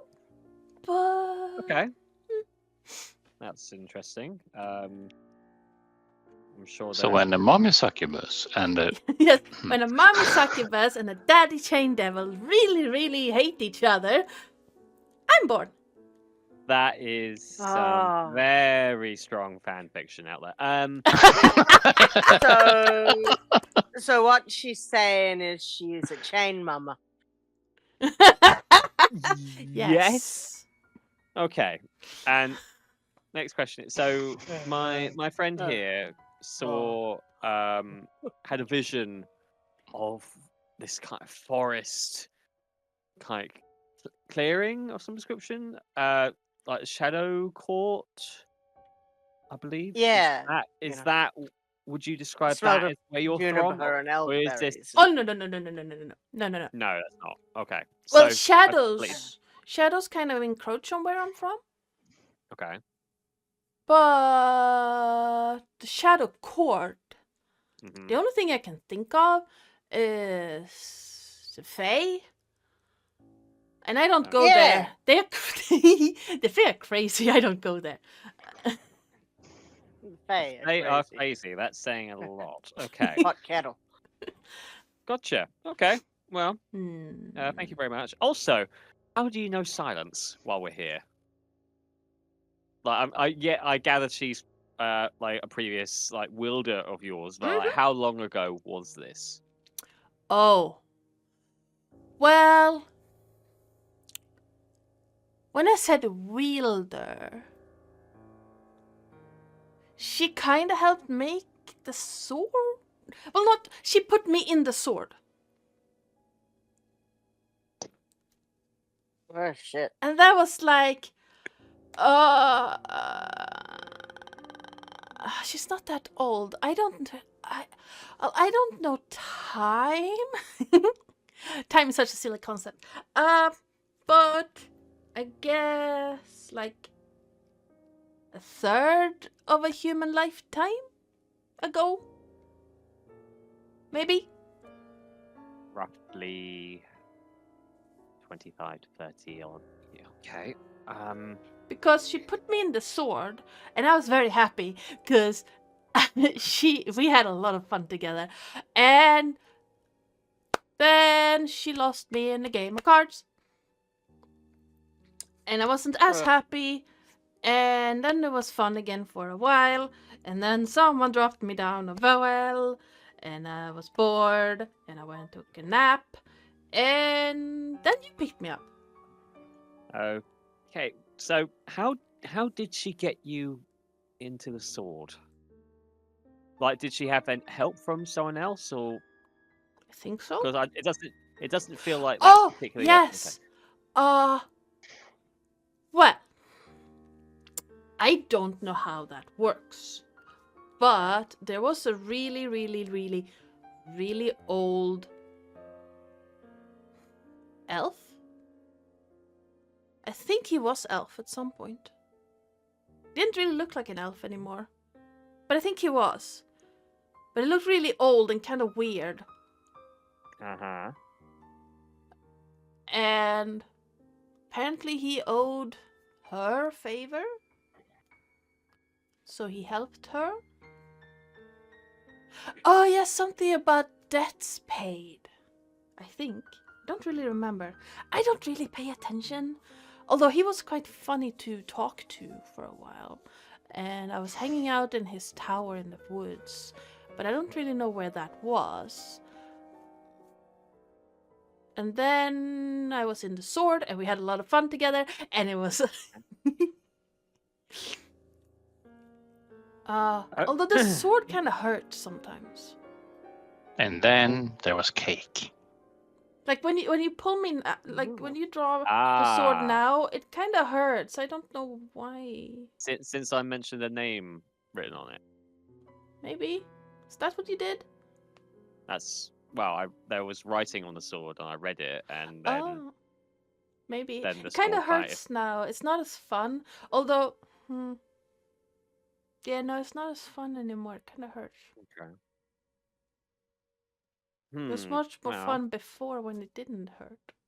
Well, thank you for providing this information, and sorry about the pain. I didn't realize that saying the name of the sword, which I nearly said there. I don't want to risk it. Didn't know that name, like saying the name of the sword out loud to do that. It was more like a experiment, but I will be. I mean, are you saying that out loud, or are you talking to Lynette in your head when you're saying that? To be honest, that's a really good question. Because I talk to myself out loud all the time in real life, I would say I'll probably do it. Okay. Does a 20 hit you? as I cuff you around the back of the head for apologising for the fucking sword that tries to kill people. Yes, it does so much damage me. Roll. That's quite funny because I've said thank you to ATMs before. I mean, to be fair, I'm I've that said, type of person. yeah. I mean, I watched someone with on a specific Money machine. YouTube channel that says thank you and please to ChatGPT. So you know. All right. That has merit, on the other hand, but that's a different story altogether, and not for tonight. Okay, so interesting. Okay, so I'm just going to relay every bit of information I got from that about this old elf in the tower in the woods somewhere. Would that? So, does that sound like a place that could be in the region that we're in? Do you think, or would I have any kind of inkling? Anyone like- who wants can roll a history check. The DC is the DC for remembering. Not DC for remembering an elf. 2 nat ones. And Don't bother finishing that sentence. It's all right if we scored. So Hey! Oh, wait. All right. Okay, This is amazing. Oh, yeah, I think Aaron is just maybe it's down the hole. This is really one of those about just completely drawing blanks like that. Guys, I got nothing. I mean, it kind of less than checks out because Oren is not from Corvair to begin with. He just arrived in Zendrik like a while back. Romulus has been incarcerated for the past 10 odd years. Remus, there are lots of stories about weird people living in towers in the woods. All over the place.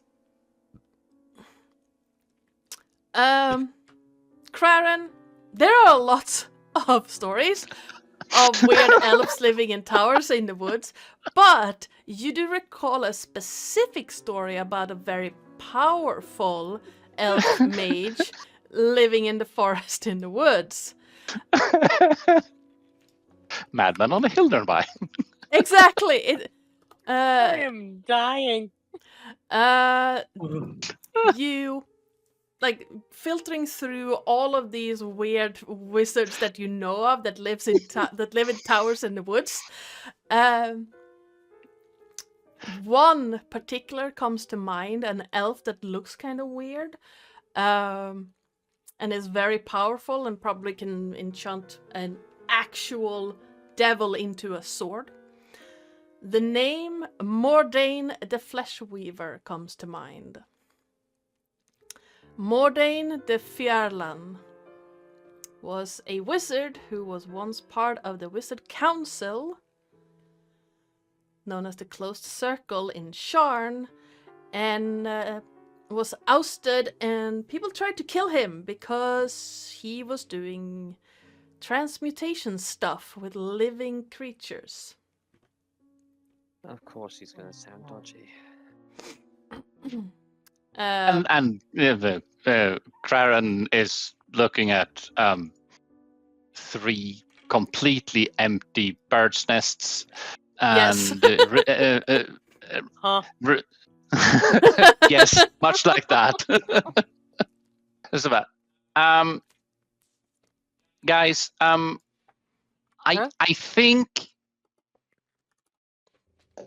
I think I may have something. There is a familiarity regarding this insert story here that makes sense to all of you guys, because fuck if I remembered half of what you just said. In an ocean of powerful people in towers in woods, there's this one guy that stands out, a right bastard, doing nasty things with people. That would match the story of the storyline of your thing there. I don't My thing? really. Yeah, I don't really know if it's the same, but Oh, it's. right. I'm that thing. Got it. I'm almost certain it's the same, but there's no real way to verify.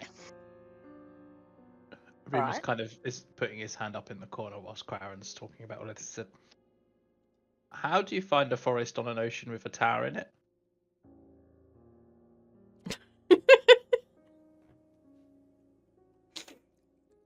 I'm terribly sorry. I entirely missed half of what you said. How do you find a what?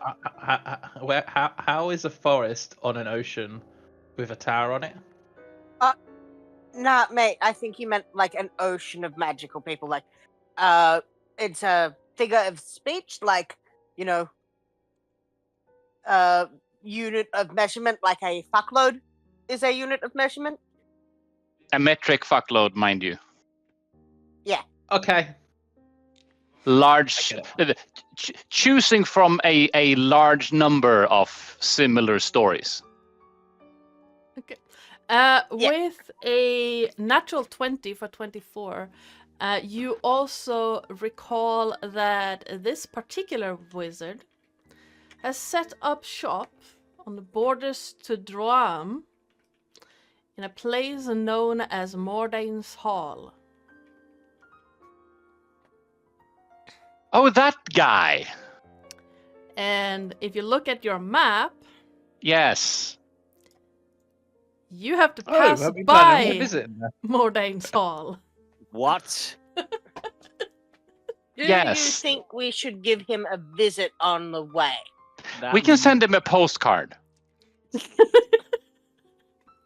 Can Craren Because send him? what if- I like that Nat just stares like, yeah. He's frantically trying to find the map so he can stare at it. That's what Yes. he's trying to do. I can show Um, you on the map if you want. Yes, please. Yes, please. I mean- 'cause- Yeah. How far away? I mean, Probably like a few days from here. Oh, I mean, could Craren hypothetically send a magic message to yeah, in hypothetically. Sending. the event that we actually Oh. desire to? I thought we passed it, but no, we're at that's a Yeah, no. okay. So you are going to pass through that forest. Yes. Perfect. Remember that Morden's Hall that we discussed. That yes, Yeah, and yeah. we're going to visit that one. Yeah, That one. Wonderful. Yeah. Okay. So I have sending. Do you think that I should try to contact this fellow to let him know to expect us at some point? With cookies. I could make cookies. Sending only really works if you're familiar with the receiver. Ah, balls. You could try to find the library and find out what he's like, who he is, etc. Craren has magic paper. Mhm. And he knows where the place is. Yep, you can send Would it. the message still arrive? Very likely, yes. That would probably be easier. Let's do that then. I think that'll be. At which point, Craren is pondering to send only the words, "We have found your sword." Nice. Scribble that down on a piece of paper, fold it up, and send it off. You're evil. I love it.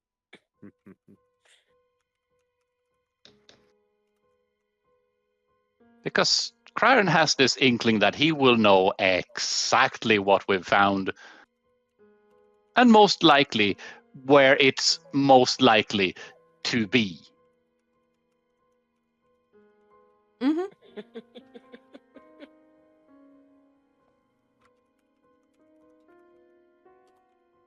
I love it. Perfect. Excellent. So, now that well, I've read the contract. How about I read the pickaxe now? I forgot about that. All right. Along the haft of the pickaxe, it says, Braid, come on. Notes, hello? Interesting. It says brain. No. You heard it here first. So, yes, along the haft of the pickaxe, you see in the same kind of writing that gives off a slight burning sensation in your eyes, you can read a gift for shadow, a gift from shadows, the dreams of the dark rewards. Interesting.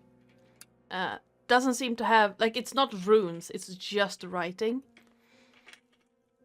Okay, I'll relay that to the others.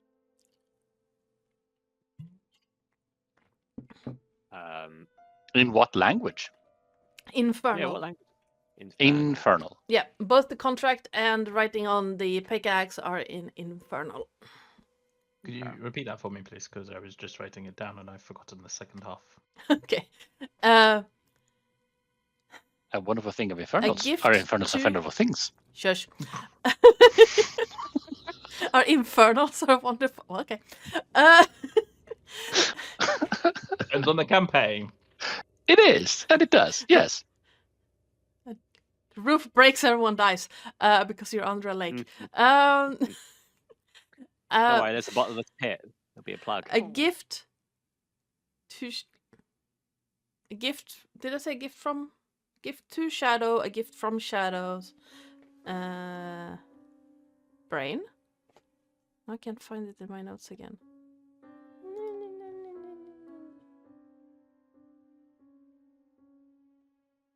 I can't find it, damn it. It was definitely a gift to shadow, a gift from shadows, Yes. and then something about a dream. And it's the second bit I can't remember. Yeah, in dreams, the dark provides, I think it was.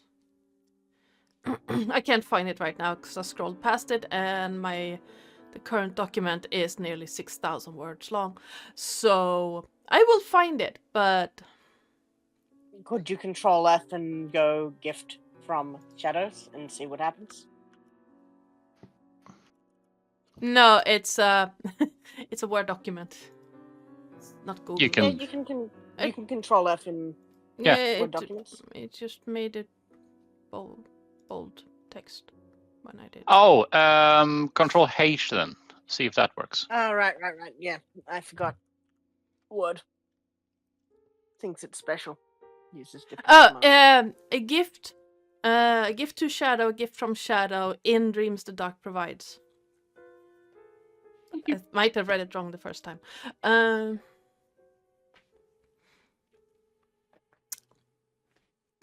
So that's the one. Right, now that we've done that, shall we actually go and follow these people who are probably just like, where the fuck are they? Yeah. All right. So you follow the others, and you kind of lost track of where they went.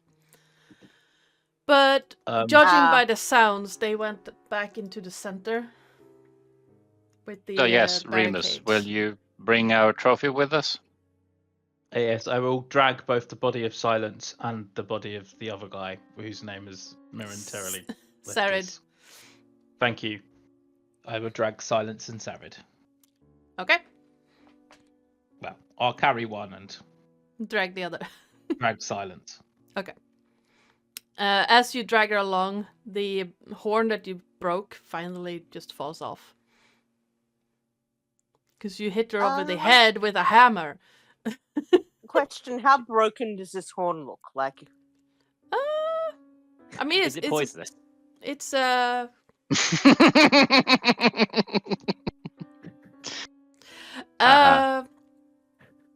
it's not We have a like track a record there, clean cut, like if it's cut, but it's like it hasn't shattered it.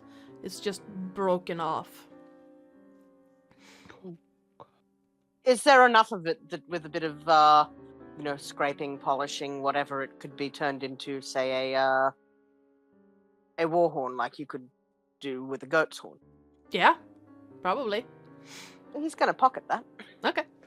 You're gonna make a war horn out of a tiefling horn? Okay. Yep. I Sure, mean, I why was just going to toss it to the abyss, but carry on.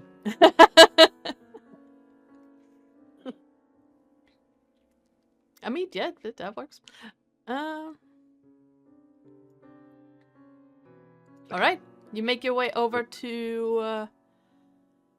Damn, you critical roll. As we're walking, Yes. I will pointedly look into the cell, and then look back at Romulus and Granny Knits as we're walking, as if to go. We're having a conversation when we get outside. Because I know, you know. You now know that I know. What? What happens in the group stays in the group. What happens in the deep, dark, deep form Dungeon. prison dungeon stays in the dungeon. What happens in prison stays in prison. Romulus would know. Yes. Yes, I would. Drop some soap, did you? Other people did. Oh no. Oh no! Yeah, I was thinking same. All right, you catch up with the two other individuals who are currently sat down by that same table where you found them earlier, Remus. No one's sleeping though, and there is 2 bottles, large brown bottles on the table, one half empty, and the other still full with the cork in it. Giving that a sniff, what does it smell like? Thinner. Close. It's definitely some form of rye alcohol. Definitely some form of distilled rye alcohol. It's not the greatest, but it's you gather It will that do you the probably trick. it will do the trick, and you won't go blind. But it's not high quality. Probably very likely concocted in one of the houses up on the surface. Trash wine, also known as. Yes. So, Oren is going to point at the unopened bottle. Just, you mind if I tinker with that a little? Make it a little better. No, he wouldn't say that as that he's better than me at remembering that he's Nana. Do you mind if I tinker with that a little? Make it a little more palatable for you. As long as it does the job it's designed for, I don't care. It's gonna shove the And bottle he's over. going to... Yeah, he's going to pull 4 small pinches of spices out of Alright. his spice pouch, making a nutmeg, cinnamon, clove, and just a little bit of star anise. You're making fireball? Yeah, he's going to mix that into the drink and then prestidigitate it so it is warm and the scent sort of flows through the room Alright. of this spiced liqueur, basically. Okay. You definitely get looks. Especially since you just dumped a bunch of really expensive spices into moonshine. Yes. And but none of them seem ungrateful or even upset about what you just did. And you see that like this guy who you now on closer inspection can see older man, maybe 45 years old, human. Part of his, like, he has this cut along the lower part of his face that splits both his upper and lower lip. And part of the jawbone seems to have almost like chipped away. Ooh. That's a cronk. Yeah, probably got hit by something really heavy and really sharp, like right across his lower face. Like a battle axe. Probably. Very likely. Yeah, judging, like, if you look over to Remus's My weapon. favorite food group. Yes, battle axe. Looking over at Remus and looking at the axe, probably a battle axe he took to the lower part of his face. Like short cropped salt and pepper hair that more salt on the sides than up, like dark brown, short cropped. He walks over to a bunk, rummages around a little bit in what looks like a crate or a wooden box, and brings out cups for everyone, like metal cups for everyone. Places them out and pours out this new concoction that you have brewed up for everyone. And it's not like the room you're in is very simple, very bare. It has a few cots in it. It has a nice fireplace. And this room is definitely warmer than the rest of the area. There are candles spread out everywhere. Most of them are lit. Some of have burned out. And in two places you see lanterns that are on the verge to burn out.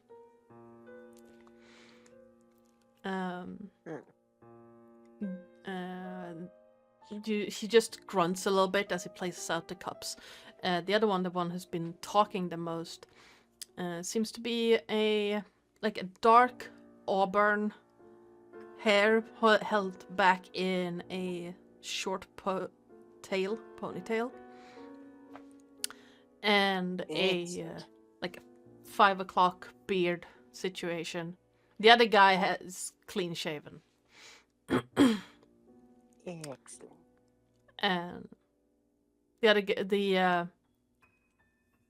redhead looks a lot younger, maybe 30. Okay. Oh.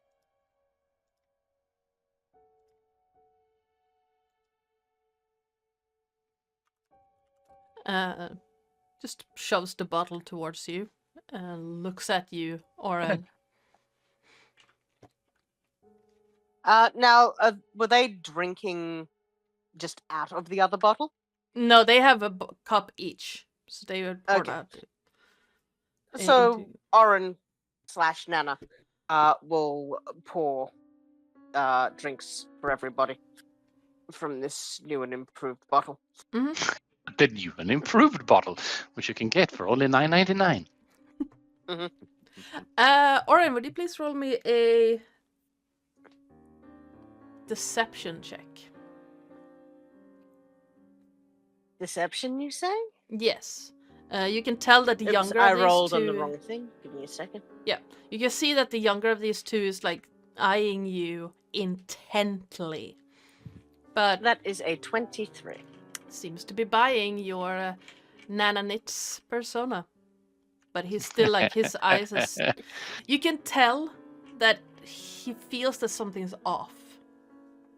But your disguise is convincing enough that you feel that it's not that. It's at this point where someone could be saying "Granny Power." Yes. So yeah, he's going to pour this drink, and then he's going to see that this guy is eyeing him, and he's going to eye them back. Okay. And sort of look like he's measuring, and then pull out his knitting needles and start furiously knitting.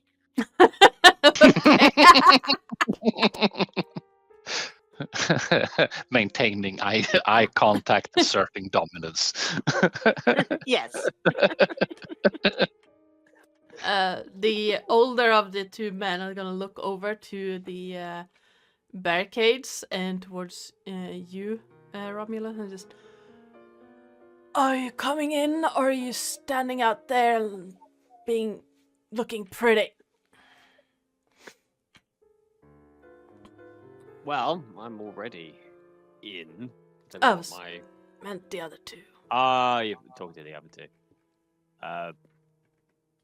Might go up. You two can come in, you know. Like, yeah. Now, question. Just to let you know. Yes. Would prestidigitation be able to take out some of the harshness of that alcohol and make it a lot more smooth? That's a bit niche. I haven't It is. thought about it in I'm that not sense even gonna before. pretend I know how to spell that. Thank you, autofill.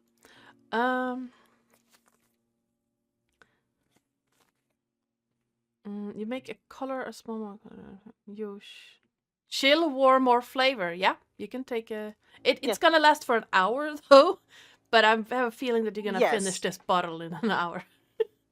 Yeah, so that's what he's going to do. As he's been pouring, he's going to make this taste real smooth. Nice. Okay. It isn't, but it tastes like it. Yes. Like, it's still rot gut, but it doesn't taste like rot gut.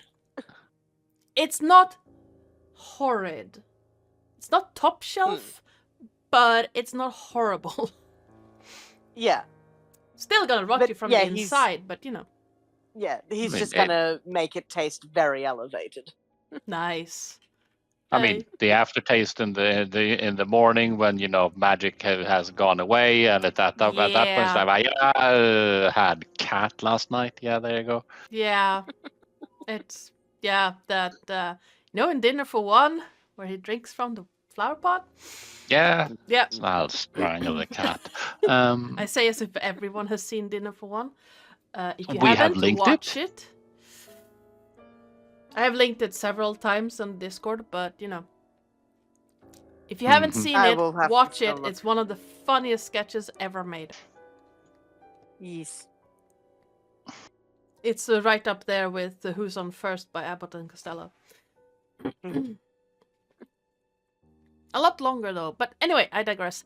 All right, so you come inside, sit down, and have a drink with these two guys, or Karen? I blanked out for a second. What was it? What are we doing? Drinking. Yes. Yes. You're currently standing outside the barricades to this small room. Wait, let me just move around for just a second so I can actually see what we're seeing, because right now it's just a pile of dark on my screen. And it doesn't let me move in. Much like a different product, it's like, hi, there's an opening here, but I can't enter unless I force myself inside. And then it goes plop, and now I'm inside and I have no way out again. Yay. Oh yeah, walls in above VTT. That's fun. Fantasy Grounds. Oh yeah, Fantasy Grounds and walls. Oh dear gods, yes. One of the many reasons I don't use that program. I mean, I've offered to sit down with you to actually look through things and make things good, but I will at some point. It's a good product. It's still at the point where I'll let you know when. Yeah. So Remus, you've all been invited to have a drink with these two guys. Nana Nitz has made Fireball out of moonshine. Okay. I will have navigated inside, dumped the two bodies on two of the cots. All right. And taken a glass of Fireball or swig from the bottle, either or. Yeah, there's a cup, a metal cup, with that Oren has been pouring for you. Yeah. Perfect. Oren will stop his knitting for about 4.5 seconds, continue eye contact with the other guy, toss back the drink, put the cup on the table, and continue knitting like nothing has happened. All right. Flexing. The two guys are just looking between the four of you, and just the younger of the two scratches the back of his head a little bit. You can see bits of soot, dirt, and stone dust fall. Just so you're clearly not from here. You said you just arrived. You bring Grandma here into our village, which some might think is a bad idea, but I respect it. If your grandma fits in here, I got nothing. Yeah, no. Oh, you're such a sweet boy. I can take care of myself. Oh, that's what I meant. If you can take care of yourself in our in our town, all the more power to you. I'm not gonna question it. I'm pretty sure you know what you're getting into. I'm fine, dear. Now, who sent you down here? Oh, I know who sent you down here. Rust sent you down here. Yes.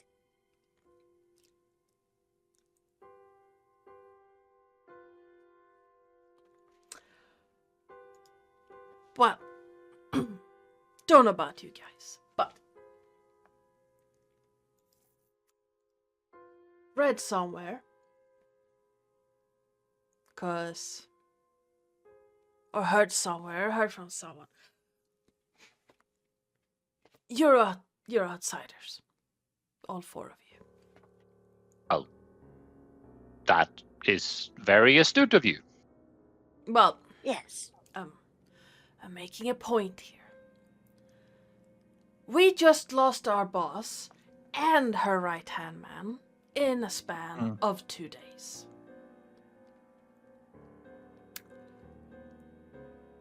You're outsiders, so I'll let you know. Silence didn't become the boss by popular vote. Oh. Okay. Pretty sure Russ told you what we are. Yes. Yes. There is We are. now what a smarter person would call a power vacuum Yes, in a town of We are. murderers. That's not we true. are I readily aware. Right. Good. I like the boss. I mean, the I have- alternative would be that she would have killed all of us, at which point Oh no, I'm That not would saying you suck. were wrong. I'm not even questioning that. If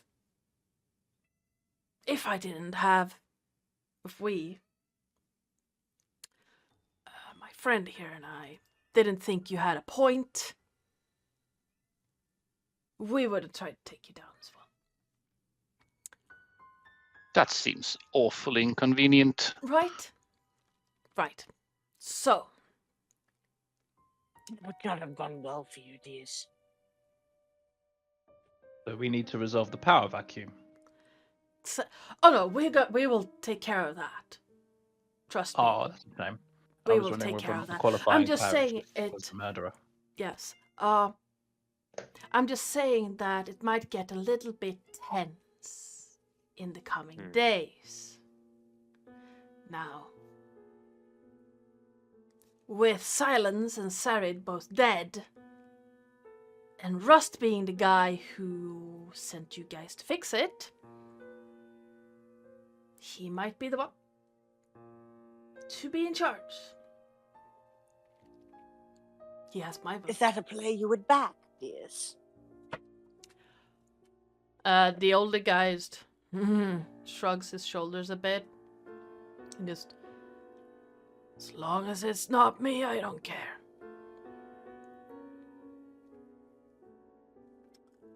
I'm too Now's old the- to pretend to be in charge. I mean, that is a fair observation. It's not for everyone. It's fair to realize that. However, would you say Rust would be... Let me choose my words here. Would you say that he would be for lack of better terms, a speaking partner?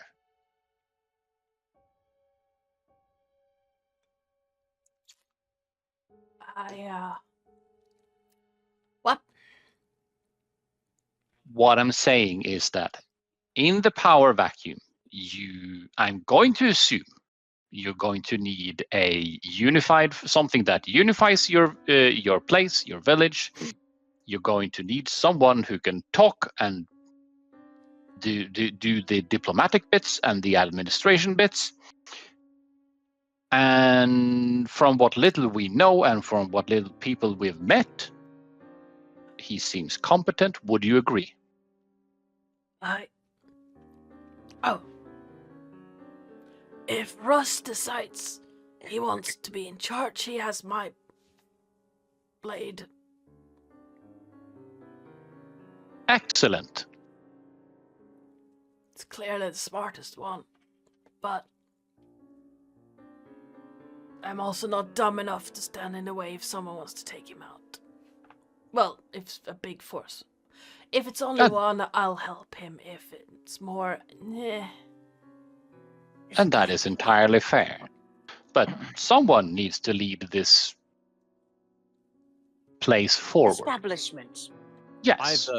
Either that or a group of individuals can more like a council rather than one individual person. So that power is more kind of spread out.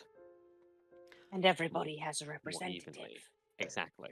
Oh, and at which point you're not as vulnerable. it's true. That's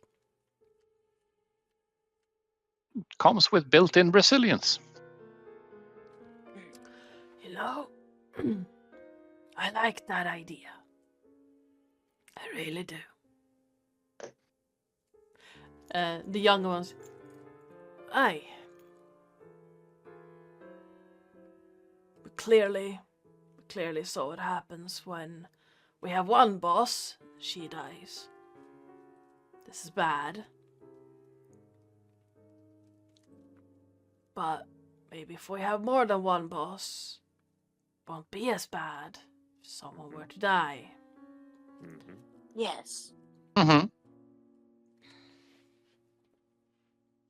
Perhaps, have you ever heard of elections? Yes. Yes. Yes, Yeah. perhaps that could be facilitated. We might be what we are, but news still travel here. People trade with us after all. Yes, of course.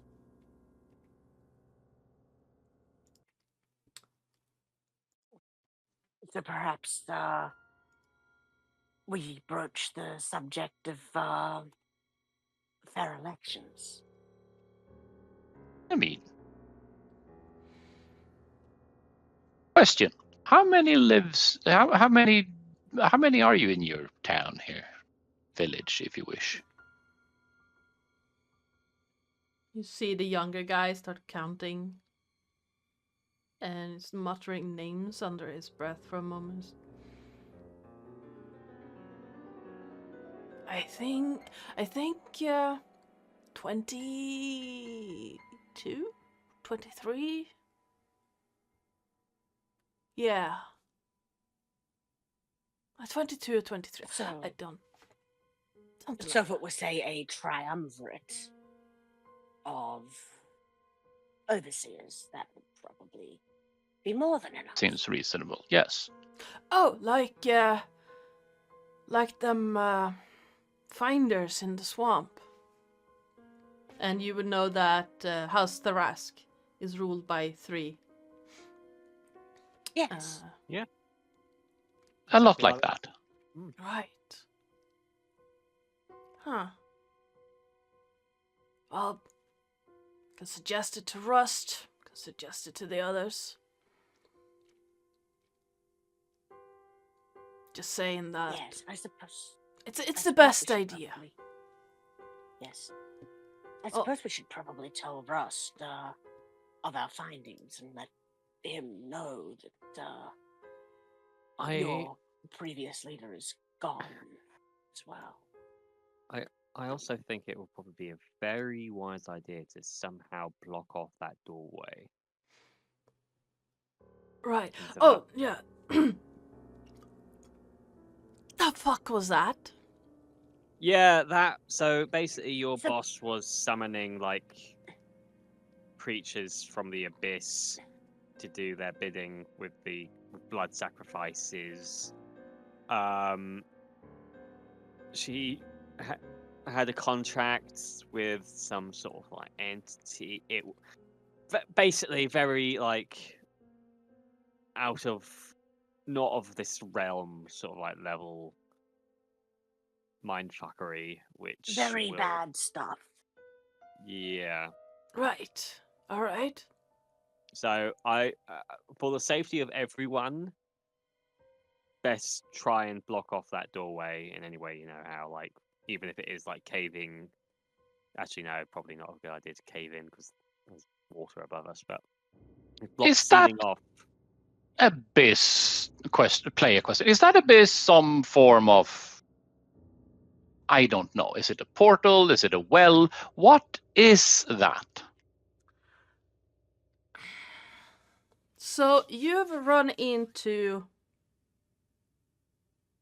I'd say all of you. I know that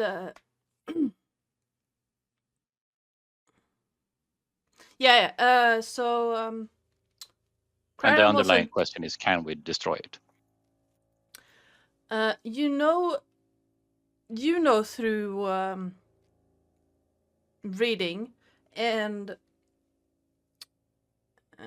Oren, Remus, and Romulus know through experience and probably also some reading that there are things called the manifest zones in the world that are basically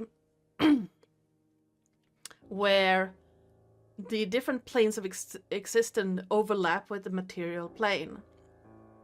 You ran into one for Lamania, which is basically it's not the Fey realm, that's a different one, but it's basically sort of where you found was a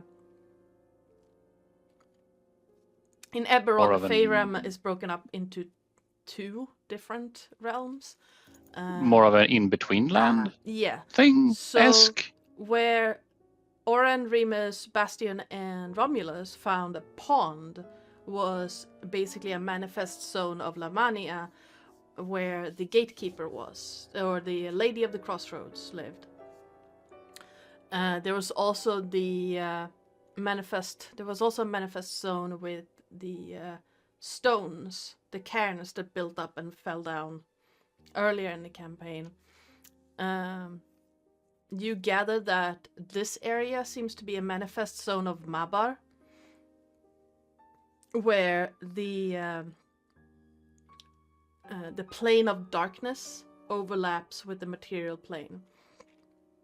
There are ways of closing those portals, but you need a very powerful arcane or divine practitioner to do that. So We need a big lid. yes, you need So, a big lid. Question. I have sending Uh-huh. and a spell slot to use it. If I were to send a message to our benefactor explaining there is a portal to the realm of what's its nuts, or a manifest zone to Yes. the realm of what's his nuts, cannot handle it on our own. You want to station here, or you want maybe to send somebody to close it? Yeah, you can do that. You do have a sending stone for. I've got the ice stone. Yeah. Yep. So that you've been sending snippets of messages to him with, so you can absolutely send that. One of the things that Derek de Veldern wants is a trade post in this village or near this town because of its situation at the north of the lake. It's perfect because it's where trade vessels from Sharn comes up the river and stop.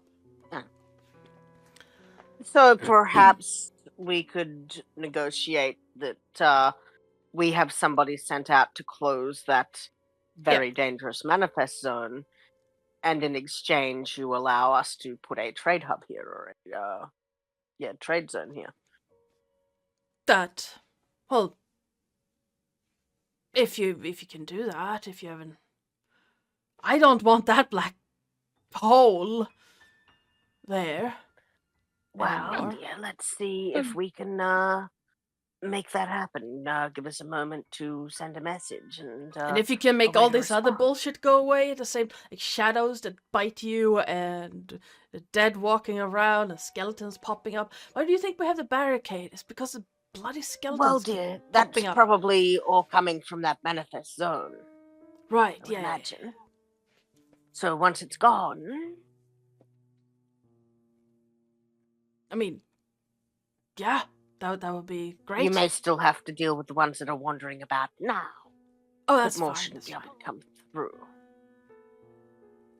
At least I'm assuming that is what would happen, Ardana. Yeah, probably. Yeah. Okay, so shall we send that message? Yes. Yes. Okay, so we have a limited number of words with the sending Yeah, it's stone, 25 words Yeah. for the sending stone. Right? Okay, so I pull it out. Who wants to do the speaking? Oren, do you want to do it, or should I? Yeah, I can do it if you want. So let's see. Let me just count these out first. Manifest zone from insert creature here. The plane is town. called Mabar. Yeah. Manifest zone from Mabar at town. Mhm. Name. Which is whatever. Yeah, the town This is- doesn't really have a name yet. Okay. At Maybe town north of Lake. prison. Yeah, at Prison Lake. Let's Yep. call it. Need practitioner to close. In exchange, can get trading post. Advice. All right. You send that out, and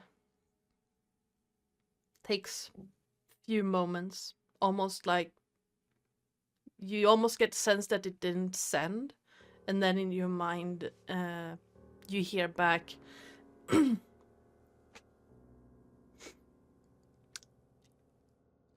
If trade posts possible, we'll send someone. Might take a while.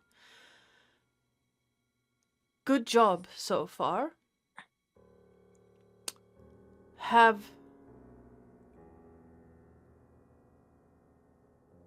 What would you say?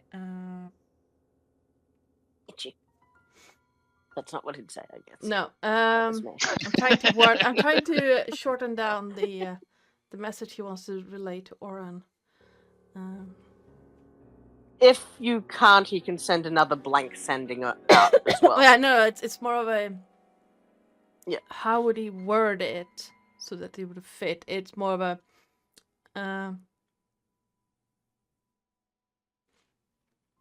Will send reinforcement. Thank you for establishing trade post. I hope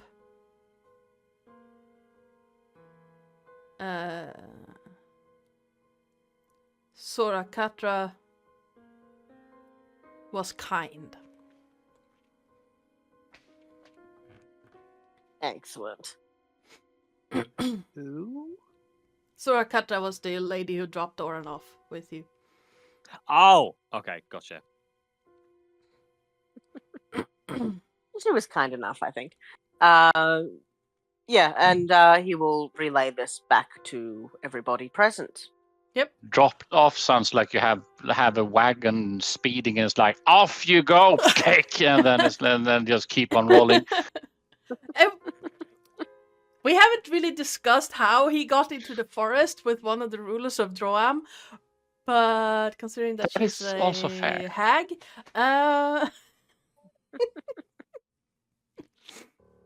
He's not judgmental about that. It's She was one of perfectly nice those to him. public knowledge secrets that the 3 rulers of Droam are hags.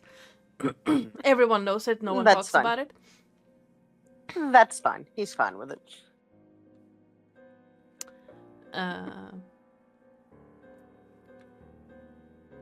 All right.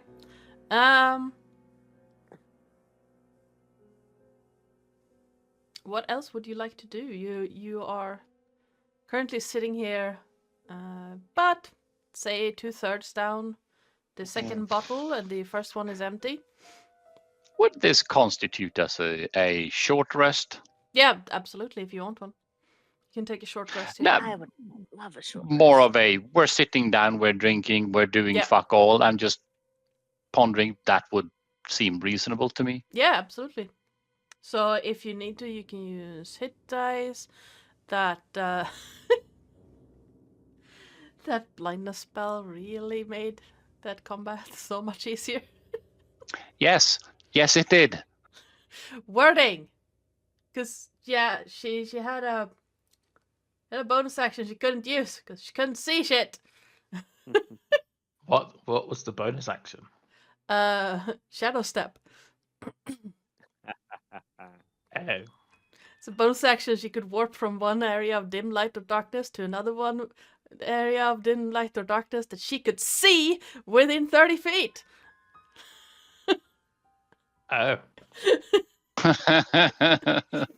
So it's like, fuck. much like Mr. Step, you can teleport 30 feet, but you need to be able to see the spot. She also had a legendary action where she could walk, but she's not gonna walk around if she risks stepping into the hole because she can't see anything. That's funny. So Okay, I am Joy. healed up. all right. Feeling very comfortable, those of you who partook of the alcohol. Hour or so later, it's starting to get. It's very difficult to tell down here, but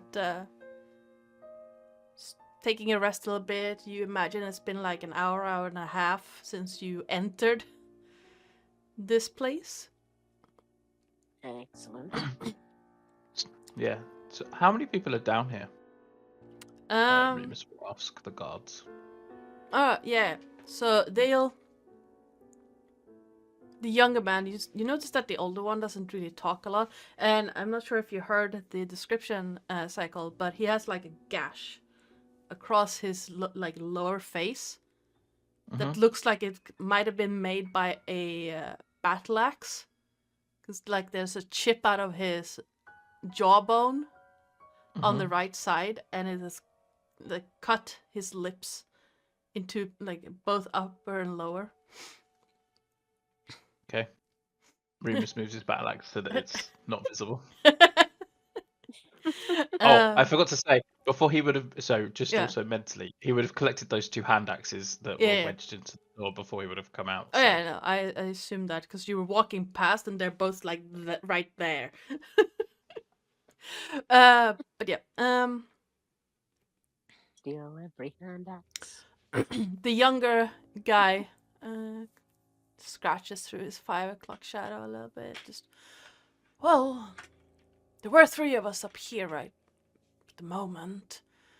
I'd say 6 guys below. No, wait. She's also 4 guys. 2 of the ladies downstairs. Should be coming up in about a couple of hours or so. And how often do you have to deal with ghosts and skeletons?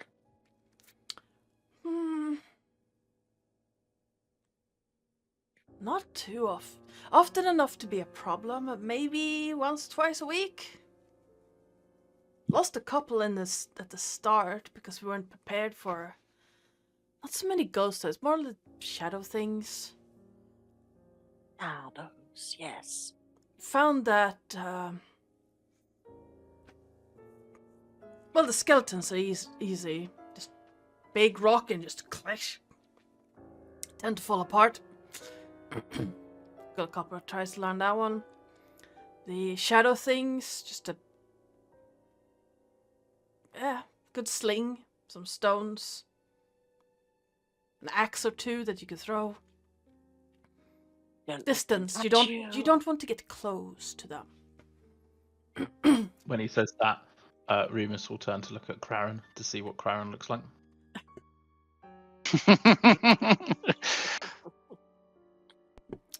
Yeah, sorry to disappoint you there, mate. I'm still in one complete physical piece. But hasn't your strength been sapped down to like a 5 at this point? Yeah. Yeah, he just needs a nap. Yeah, whatever that was. Was that long rest, short rest? It's a long right? rest. It's a long rest to get strength back. No. Otherwise, the reduction lasts until the target finishes a short or long rest. It's a short rest as well. Okay, I missed that bit. Yeah, so Craren is looking steadier than he did before. That doesn't say much. No. No, but at least it means he can recognise that there's at least one less person he's going to need to carry up the fucking ladder. Yeah, his strength isn't sapped anymore. He's just drunk. Yeah. Yeah. Fair. So, are we going back up top to have a chat with Rust and leaving these two boys to that ghostly skeleton in the armor around the corner? He says that out loud. two boys being present. Oh yeah, I forgot to mention that. Yeah, be careful of that. Let's go, shall we? You see the older of the two just scratch the side of his salt and pepper head. Just fine, another one, right? Oh, you'll be all I right. mean, on the up hand, we have only seen one. If it's one, I can deal with it. And Now, short rest hopefully- happened, but you guys still suffering from aid, right? Yeah, yes, it's Yeah. lasts So, for 8 if- hours. Yeah, if those other two are going to go deal with that, he will cast aid on them as Alright. well, but only first level. And since it can target 3 creatures, I believe I can target myself. Yes, you can. So I will have 5 temporary hit points and Okay. maximum hit points or whatever, however that works. But yeah, that. Yeah. That increased their hit points by 1/3. All right. aid is currently keeping me topped up to a measly 2 lost from my core. No, I'm 54 versus the 56, Nice. but I should be on 66. Excellent. All right. Yeah. So you're heading Yes. topside. You dragging both the dead ones, or just leaving, or are you leaving? No, I think we're dragging both the dead ones. Okay. Yeah, Um, that would make sense. I'm assuming no one is volunteering to carry one of these 2 dead bodies, and therefore Remus is being left to carry both of them again. You're- I mean, Remus Oren is doing would. such a good job. And at a Oren certain point, would. he's gonna. Oren would.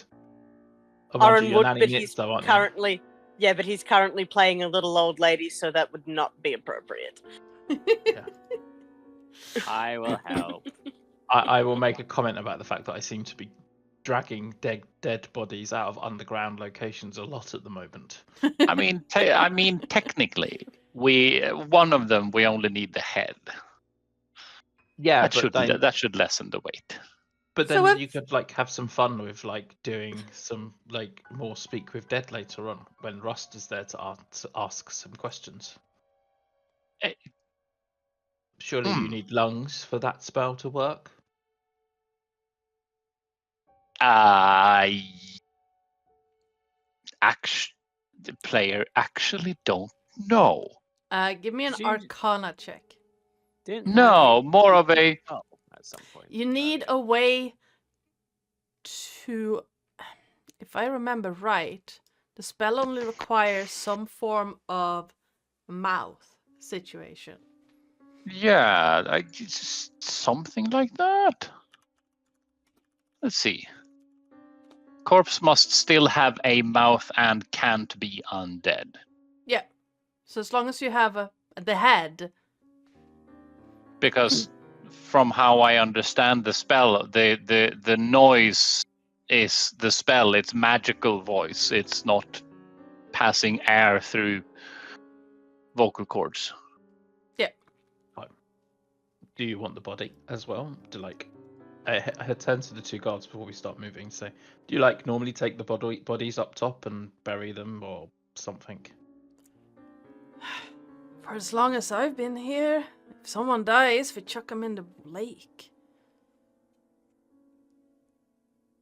As in, And like casually from down poison here the or water. from up top? Up top. Okay, I've just had If this the lake weird- comes in here, we're in deep shit. No, you're in deep water. That too. Yes. You have seen the privy, right? Well, yes, it's just yeah. Well, yeah. That one leads into the lake. Oh. Air pressure. You It's know, fine. you probably shouldn't befoul your water, your drinking water, with your excrement. Have you seen the size of that lake? If you've seen Yes, the size of but the it water all adds elementals up, that live dear. in the lake. It all I adds don't- up, dear. Fish shit in that lake. I don't think ours make a difference.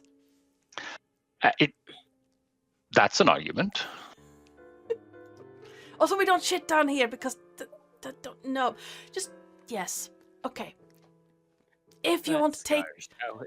if you want to take her head, take her head. If you want to take her whole body, take her whole body. Either way, the body's going upstairs. If you carry it or if we do it, it doesn't really matter. The body's going in the lake anyway. Well, I'll just carry it anyway. I shall carry both of them. Nana Knit makes a big show of trying to hobble over and pick up her feet to help you, but totters a little I'm helping. a few times. Yeah. I'm here. Just, I will oh, let- you're a I'll- sweet boy. I'll lend my aid. Yeah, you're a sweet boy. Pats your cheek, toddles up away from the corpse. All right. Now, you have a half-orc guy who's a little bit taller than Remus, and you have Silence, who was a little bit shorter than Remus. I think this is a double papoose situation. So I will tie. We can tie. We can tie Saren to my back, and then I'll cuddle the body of Silence on the way up at the front. All right. So you make your way over to the broken staircase, and that's where you find the elevator situation with the chain leading up. This elevator, well, it's kind of small. It's made to have metal ore on it, so it's sturdy. And you figure that you could probably, instead of having to carry it up a ladder, you can probably hoist it up. You see like a winch situation on the side. Okay. Still gonna like be a little bit precarious because it's not made for long things, but you could pile them in there and just winch it up.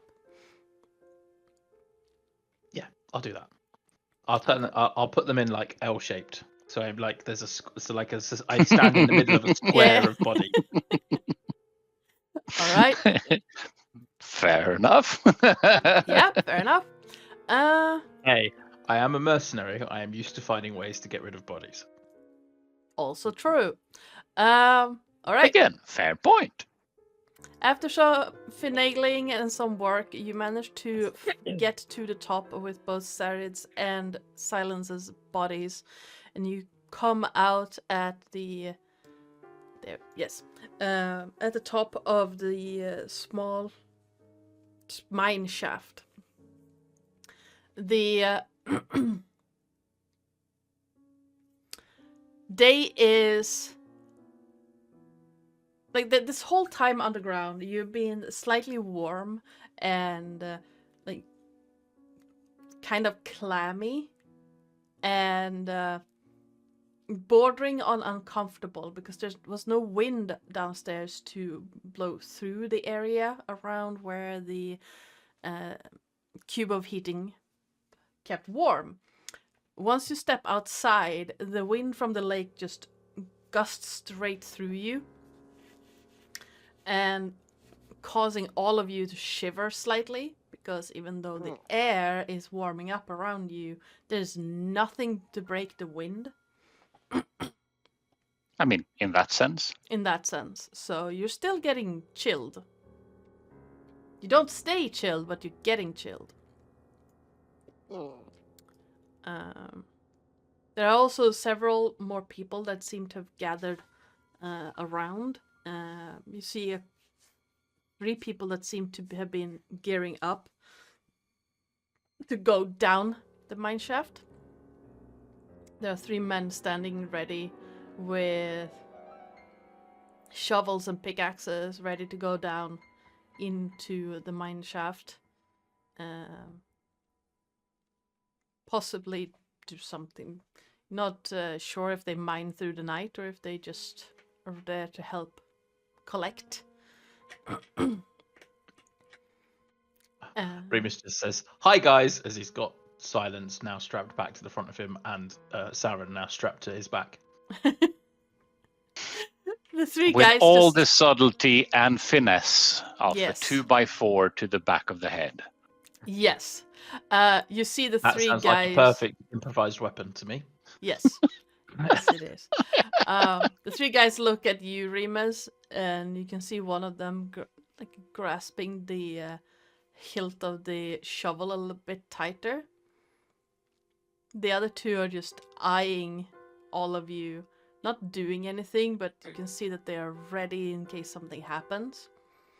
As you keep moving through the village, you can still feel that burning sensation of being intently watched. But eventually you make your way over to Rust's cottage. And you can see that he is out in that kind of stable sort of situation where you left the mules. And seem to be like brushing them down, feeding them a bit. And his head turns around as he hears you approach. And then just a look of absolute bewilderment on his face. Just... Long story. Alright. Short story. Silence killed Saren. What was his name again? Sarid. Silence killed Sarid. And then tried to kill us whilst we were working out why she was trying to kill us. Then tried to sacrifice us to a giant pit of Mabar that sits down underneath the old in your area. And we resolved the situation, and we are arranging for someone to come and close it. In the meantime, here are some bodies. I feel like that became the long version real quick. It probably did. It kind of detoured. I think that was fairly accurate. Also, we have negotiated for a trading post to be built in exchange for closing said pit, basically. And if that's okay with you. We were also discussing with 2 of the guys downstairs about the power situation here, and we have come up with a solution that may benefit. All right. We've been here for 2 hours, Yes. and we have. We're removed every single solving power this very, very small world problems. Well, I barely followed any of that. You might as well come on inside. Should be some food, coffee if you want it. Do you want to leave the bodies out here, or bring them in, or?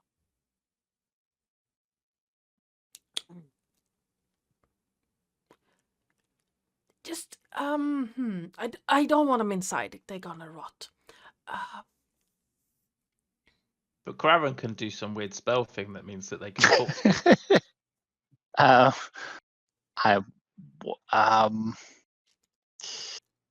Rust it. looks at you and just that explains a lot. That all right. That explains why why you got the conclusion so fast. Yes. I don't know about magic. I hit things with the club. A man of the people. I completely understand what you're talking about. And then I psychically connect to him. Or do I? Right, okay. What? Oh, that again. Okay. Well, just I can leave the two of them here. Or you're gonna talk to her? If you're gonna talk to Silence, bring her inside. Or bring both of them inside. There's food on the stove if you want it. Oh, And I have no idea what...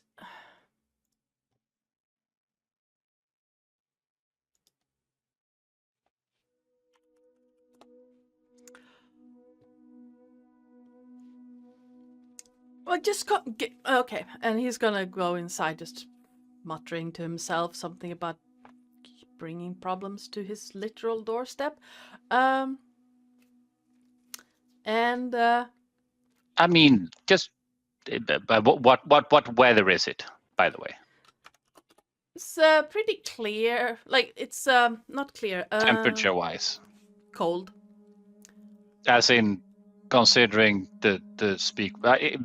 What I player ask is more of a speak with dead doesn't necessarily take too much time, considering you can only ask so many questions. So it's more of a Craren is mostly thinking about right. Considering things are going to rot, we might as well get a few questions we can manage. Oh yeah, no, it's more of a Or is it about the company? it's more you get the feeling it's more about the company of having two dead bodies in his home. Than anything. I mean, even though it's going to be uncomfortable, they're not going to start to rot. Like Sarid might, because he's been dead for a day. But it's been like half an hour since you killed Silence. Yeah. And while it's getting cumbersome to log her around at this point, you don't get the feeling that actual dangerous rot is going to start setting in for another couple of days. And by that time, if you gather that they probably would be in the lake already. And plausibly we would be out of here. Yeah, so you get the feeling it's more that he doesn't really want them in his home, but also doesn't want to leave them in the stables because they might actually, get stolen or taken away by someone.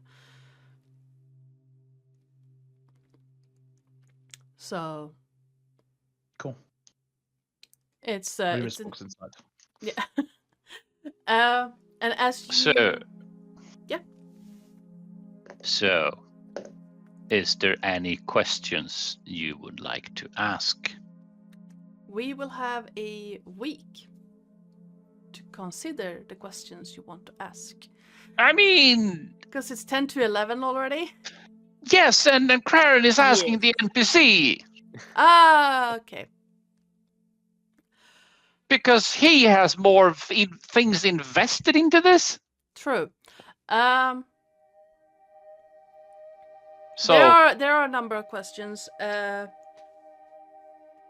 I will have to think on it as well. that is fair. But first and foremost, it's like the first question is pretty obviously, did you kill Sarid and why? It'd be very awkward if she didn't. Oh, that would be very awkward.